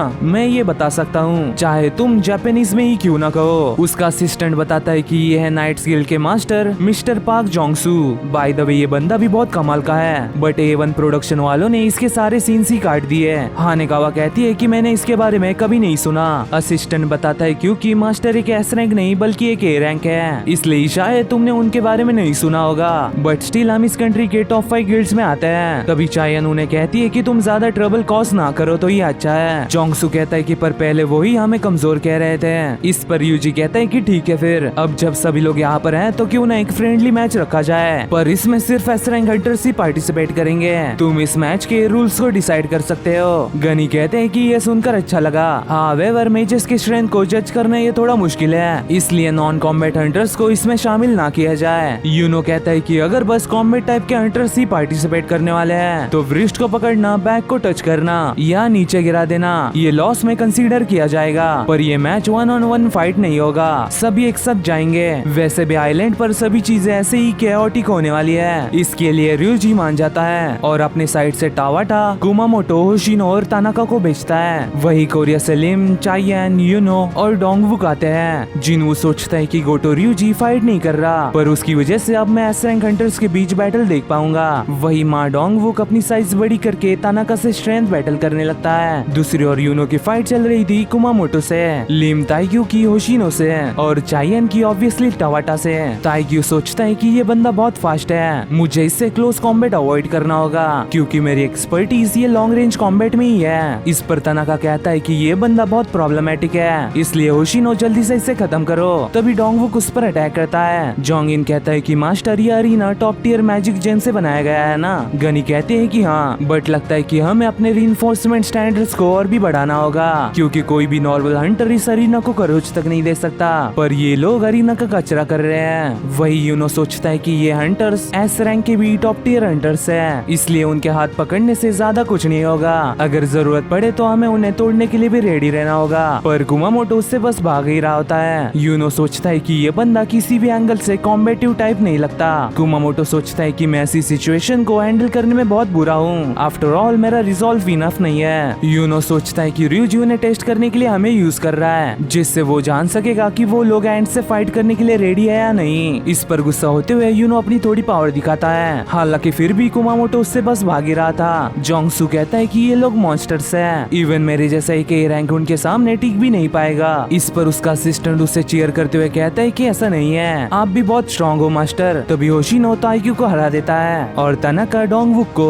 वही कुमामोटो अभी भी यूनो से भाग ही रहा था। भागते भागते यूनो का सामना तानाका और होशिनो से होता है। दूसरी ओर चाइयन की स्पीड देखकर टावाटा सोचती है कि मैं इसके मूवमेंट्स पढ़ नहीं पा रही। उसके डांस लाइक फुटवर्क को देखने के बाद उसका डांसर का टाइटल उस पर सही बैठता है। तभी पलक झपकते ही चाइयन उसे हरा देती है और यूनो की मदद करने जाती है, बट तभी उसके पीछे कुमामोटो आता है, जिसे चाइयन अपने रिफ्लेक्स से कई सारे पंचेस मारती है। हालांकि इससे कुमामोटो बहुत गुस्सा हो गया था। उसके टीम मेंबर्स बताते हैं कि एक बार इसे गुस्सा आ जाए तो कोई बता नहीं सकता कि ये आगे क्या करेगा। हानेकावा पूछती है कि क्या हमें इसे रोकना चाहिए। ryuji कहता है कि अगर इंजरीज के चांसेस हुए तो। वही चाइयन और कुमामोटो के बीच स्पीड बैटल शुरू हो जाती है, पर अपने फ्यूचर वाइफू चाइयन को कुछ हो इससे पहले जिनवू उसे बचा लेता है। कुमामोटो उस पर अटैक करता है, लेकिन जिनवू उसे इजीली पकड़ लेता है। ये देखकर जापानीज हंटर्स को विश्वास नहीं होता कि उसने गुस्सा कुमामोटो को इतने इजीली पकड़ लिया। ryuji फिर से पूछता है कि क्या वो सच में एक मेज है। हानेकावा कहती है कि हाँ, पर फिर भी ryuji खुद से वेरीफाई करना चाहता था। जिनवू कहता है कि चाइयन हमें हार मान लेनी चाहिए, देखने से लगता है कि यूनो भी हार गया है। यूनो सोचता है कि मैं ऑल आउट गया था, फिर भी मैं जीत नहीं पाया। तभी वहाँ पर हानेकावा आकर कहती है कि गिल्ड मास्टर गोटो ryuji तुमसे मैच की रिक्वेस्ट कर रहे हैं। जिनवू सोचता है कि उसकी क्या कॉम्बैट स्पिरिट है, वो मेरी स्ट्रेंथ जानना चाहता है और यही चांस है मेरी डीमन कासल से पाई हुई पावर को टेस्ट करने का। ryuji सोचता है कि क्या इसने मेरे प्रेजेंस में स्माइल किया। तभी हानेकावा कहती है कि जिनवू फाइट के लिए रेडी है, पर उसकी एक कंडीशन है, आपको ऑल आउट जाकर लड़ना होगा। ये चीज तो ryuji को भी बहुत इंटरेस्टिंग लगती है। दूसरी ओर जूही टीवी पर न्यूज देख रही थी। उसकी फ्रेंड पूछती है कि तुम काम पर नहीं गई। जूही कहती है कि आज मेरी छुट्टी है। इस पर उसकी फ्रेंड कहती है कि सभी हंटर्स बहुत मेहनत कर रहे हैं, हमें भी अपनी जॉब प्रॉपरली करनी चाहिए। ये सुनकर जूही जेजू आइलैंड रेड मिशन के सेंट्री टीम के लिए अप्लाई कर देती है। दूसरी ओर डोंगवुक बोलता है तो ये है 10th एस रैंक हंटर, इसमें गोटो ryuji को ड्यूएल के लिए चैलेंज करने का जिगरा है। चाइयन सोचती है कि मैंने उसकी पावर ए रैंक डंजन में देखी थी, पर क्या वो एक एस रैंक हंटर को हैंडल कर पाएगा। तभी यूनो पूछता है कि आज तुम एस रैंक हंटर से गिरी हुई हो तो तुम ठीक तो हो ना। चाइयन कहती है कि बैटलफील्ड में मैं अपना नाक पकड़ कर तो नहीं घूम सकती ना, वैसे क्या हमें इन्हें रोकना नहीं चाहिए। यूनो कहता है कि नॉर्मली फाइटर और मेज के बीच क्लोज कॉम्बैट में हमें इंटरफियर करना चाहिए, पर मैं भी अभी वही सोच रहा हूँ जो तुम सोच रही हो। क्या तुम्हें उससे एक्सपेक्टेशन नहीं है? अगर ये वैसा ही है जैसा मैंने सोचा था तो हंटर संग ऐसा है जो इवॉल्व होते रहता है। तभी जिनू के फाइट स्टार्ट बोलने से पहले ही ryuji उसके मुंह पर अटैक कर देता है। हालांकि जिनू उससे बच गया था। ryuji सोचता है कि स्पीड और मोमेंट से तुम खुद को एक मेज कहते हो, मेरे से मजाक मत करो, मैं तुम्हारे ट्रू नेचर को एक्सपोज करूंगा। वही जिनू उसके अटैक्स को डॉज करते हुए सोचता है कि ये बाकी हंटर से बिल्कुल अलग है, पर स्टिल मैं इसे डॉज कर सकता हूँ। जिनवू को फिर से स्माइल करता देखकर ryuji और भी गुस्सा हो जाता है। डोंगवुक बोलता है कि वो बहुत अच्छे से डॉज कर रहा है। उन अटैक्स को अवॉइड करना ये खुद में ही बहुत बड़ी बात है। चायन सोचती है कि वो बस उन्हें डॉज नहीं कर रहा, बल्कि वो अपने ओपोनेंट की स्ट्रेंथ भी टेस्ट कर रहा है। वही जिनवू को उसके अटैक्स को बार बार डॉज करते हुए देखकर ryuji का गुस्सा 7वें आसमान पर चले जाता है और वो स्पीड से जिनवू पर अटैक करके उसे इंजर्ड करता है। हालांकि जिनवू ने उसे ब्लॉक कर लिया था। जिनवू कहता है कि मैंने ऑलमोस्ट अपनी आंख खो ही दी थी, पर ये देख कर कि जिनवू ने उसके व्रिस्ट की जगह उसका हाथ पकड़ा है। ryuji कहता है कि क्या तुम मेरा मजाक उड़ा रहे हो। जिनवू कहता है कि मुझे नहीं पता तुम कह क्या रहे हो, बट अगर मैं तुम्हारी व्रिस्ट पकड़ लेता तो ये गेम खत्म हो जाता,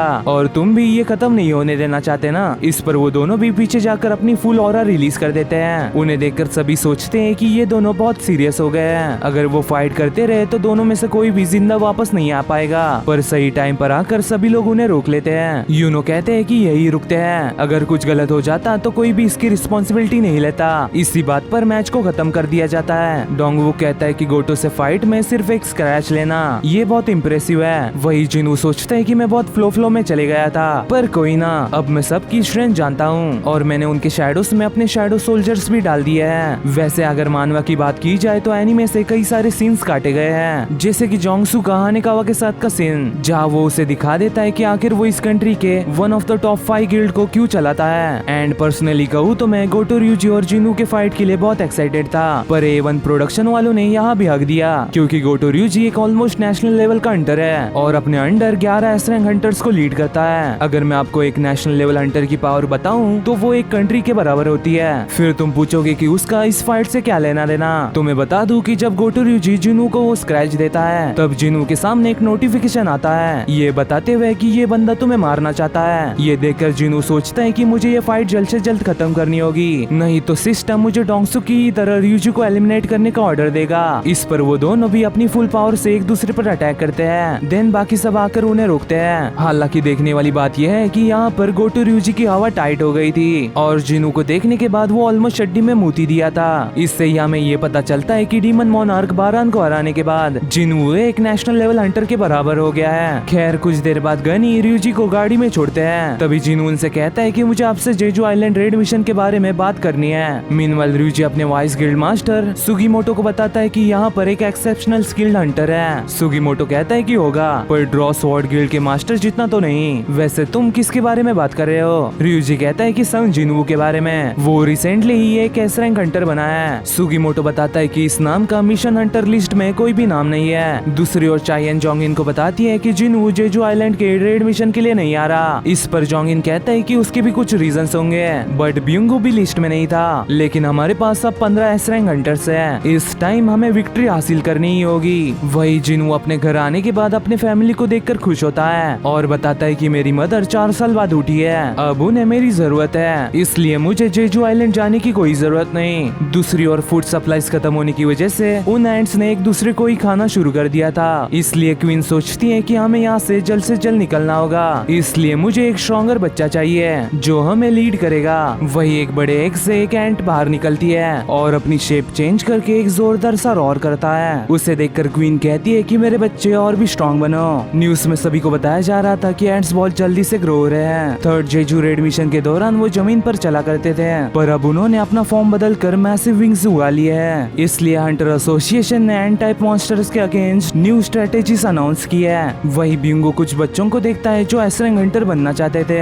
दूसरी ओर जिनो सोंगी को मिशन पर जाने से रोक रहा था। वही जिनू के पुराने साथी भी मिशन ज्वाइन करते हैं। गनी सोचते हैं कि फाइनली अब कल जेजू आइलैंड रेड मिशन शुरू होगा। अगले दिन नेवी जेजू आइलैंड को पूरी तरह से घेर लेती है, जिससे कोई भी एंट भाग ना पाए। जोंगसू का असिस्टेंट पूछता है कि मास्टर क्या हमारी स्ट्रेंथ ये एंट्स के लिए इनफ है? जोंगसू कहता है कि हमें ये ट्राई करके ही पता चलेगा, पर जो भी हो हमारी सेंट्री टीम उन्हें मेनलैंड तक पहुंचने नहीं देगी। दूसरी ओर डोंगवुक अपने वाइस गिल्ड मास्टर को ऑल द बेस्ट बोलकर अपने मिशन पर निकल जाता है। वही मिनसंग भी यहाँ आया है, ये जानकर ताईक्यू बहुत टेंशन में आ गया था। इवन वहाँ पर कियून और हिजिन की भी टीम थी। फिर जिनचुल बताता है कि हमें सभी यूनिट से रिपोर्ट मिल गई है। जेजू आइलैंड के किनारे पर और वाटर्स के सराउंडिंग सभी प्रिपरेशन हो गई है और डेकॉय यूनिट भी आइलैंड पर पहुंच गई है। गनी कहते हैं कि बहुत बढ़िया, कई सारे हंटर्स ने इस ऑपरेशन के लिए रिस्पॉन्स किया और उससे भी ज्यादा उसके ज्वाइन करने के डिसीजन ने हमारा कॉन्फिडेंस और भी बूस्ट कर दिया है। तभी यूनो अपने सामने ब्यूंगो को देखकर बहुत खुश हो जाता है और कहता है कि मैंने सोचा नहीं था कि तुम आओगे। ब्यूंगो कहता है कि मेरे तरह एक हीलर के बिना तुम इंस्टेंटली मारे जाते हैं। इस पर यूनो कहता है कि अगर मैं स्लो होता हूँ तो तुम ही होगे जो मारे जाओगे। दूसरी ओर यूजी सभी डिकॉय टीम से अब अपनी स्टेटस मांगता है। वही इस मिशन को लाइव ब्रॉडकास्ट करने के लिए एक बंदा भी आया था। वो बंदा बताता है कि एक्सीडेंट्स को प्रिवेंट करने के लिए हम फुटेज को 10 मिनट डिले रखेंगे। डोंगवुक कहता है कि अच्छा, वैसे हंटर्स दूसरों को प्रोटेक्ट करते हुए ही अपनी ट्रू एबिलिटीज डेमोन्स्ट्रेट करते हैं, पर ये बैटल बहुत इंटेंस होने वाली है। क्या तुम इसके लिए रेडी हो? वो कहता है कि चिंता मत करो, मेरे हुलिये से लगता नहीं बट मैं एक ए रैंक का हंटर हूँ। डोंगवुक कहता है कि बहुत अच्छा, ये शायद आखिरी चांस होगा जब नॉर्मल लोग भी एक एस रैंक रेड मिशन को होते हुए देख पाएंगे, पर हमें ये मेक श्योर करना होगा कि ये आखिरी ही बार होगा। यूनो सोचता है कि अगर ये ऑपरेशन फेल होता है तो हमारा नेशन मैप से गायब हो जाएगा, इसलिए अभी इस कंट्री को हीरोज की जरूरत है। जिनचुल बताता है कि असॉल्ट टीम डिप्लॉयमेंट के लिए रेडी हो गई है। इस पर Gunhee officially 4th Jeju island raid mission को शुरू कर देते हैं। ये सुनते ही जापान के हंटर्स अपना ऑरा रिलीज करते हैं, जिन्हें सेंस करके सभी एंट्स नेस्ट में से बाहर आने लगते हैं। ये देखकर जोंग इन डोर को ओपन करवाता है और उन एंट्स को अपने फायर मैजिक से एक एक करके भून डालता है। हालांकि यहाँ भी हमारे प्यारे जोंग इन के ऑरा सीन्स को काटा गया है। जोंग इन सोचता है कि फाइनली मैं इस जगह पर पहुंच गया। जोंग इन को ऐसा देखकर सभी बहुत खुश होते हैं। वही डोंगवुक सभी को बताता है कि जापान के हंटर्स उन एंट्स को ज्यादा से ज्यादा 1 घंटे के लिए रोक पाएंगे। इसका ही मतलब ये होता है कि इस टाइम में हमें जल्द से जल्द क्वीन को एलिमिनेट करना होगा। क्या तुम सब रेडी हो? तो चलो फिर। तभी सुगीमोटो इंटरफेरेंस वेव्स को एक्टिव कर देता है। इससे बाकी एंट्स क्वीन के डिस्ट्रेस सिग्नल को रिसीव नहीं कर पाएंगे। वही टावाटा उन एंट्स को बेटर की तरह काटते हुए कुमामोटो को डरने से मना करती है। शिमिजू पूछती है कि क्या हम उनके क्वीन को मारने से पहले इन सब एंट्स को नहीं मार सकते? वैसे केंजो को देखो, किसी बच्चे की तरह वो उन्हें मार रहा है। वही जोंग इन के अटैक को देखकर काई आइजावा से पूछता है हमारे फाइट में कौन जीतता? बाय द वे ये बंदा एक आइस टाइप का मेज है। मीनवाइल जोंग इन नेस्ट के गेट के अराउंड फायर बैरियर बना देता है, जिससे वो एंड्स अंदर ना आ पाए। वही वहाँ पर कई सारे टनल्स थे, इसलिए जोंग इन सभी में फायर ब्लास्ट करता है, जिससे उन्हें जल्दी से पता चले कि सबसे बड़ी टनल कौन सी है। दूसरी ओर जिन वो अपने डेली मिशन कर रहा था। वो सोचता है कि इस मिशन में जितने भी एस रैंक हंटर्स है वो सभी टॉप टियर क्लास है, इसलिए वो मेरे बिना ही इस ऑपरेशन को इजीली कंप्लीट कर देंगे। वही ब्यूंगो कहता है कि क्या सच में यहाँ पर क्वीन थी? शायद वो इन्हें यहाँ छोड़कर भाग गई होगी। यूनो कहता है कि ये एक आइलैंड है, सो वो ज्यादा दूर तक नहीं जा सकती। तभी जोंग इन उन्हें एक चेम्बर दिखाता है, जिसका मतलब कि क्वीन चेम्बर भी पास ही होगा। तभी उनकी नजरें उस बड़े एग पर पड़ती है जो रिसेंटली ही हैच हुआ था। ये देखकर ब्यूंगो बहुत डर जाता है, पर यूनो कहता है कि हमारा मिशन क्वीन को मारना है, इसलिए बाकी चीजों पर ज्यादा ध्यान मत दो। वो सोचता है कि वो ब्यूंगो के रिएक्शन को ब्लेम नहीं कर सकता, क्योंकि अभी भी एंट्स का इवोल्यूशन अनप्रेडिक्टेबल है। अगर कोई उस जायंट एग से पैदा हुआ होगा तो वो जरूर बहुत खतरनाक होगा। दूसरी ओर एंट्स ने तानाका को इंजर्ड कर दिया था, इसलिए वो शिमिजू से मदद मांगता है, बट वो मस्ती करते हुए कहती है कि मैं तुम्हारी मदद ऐसे ही नहीं करूंगी। तानाका कहता है कि मस्ती मजाक बंद करो और जल्दी से मुझे हील करो। तभी उसके आंखों के सामने कोई शिमिजू का सर उड़ा देता है। And that's it for day. मैं मिलता हूं आपको अगली वीडियो में, तब तक के लिए सायोनारा।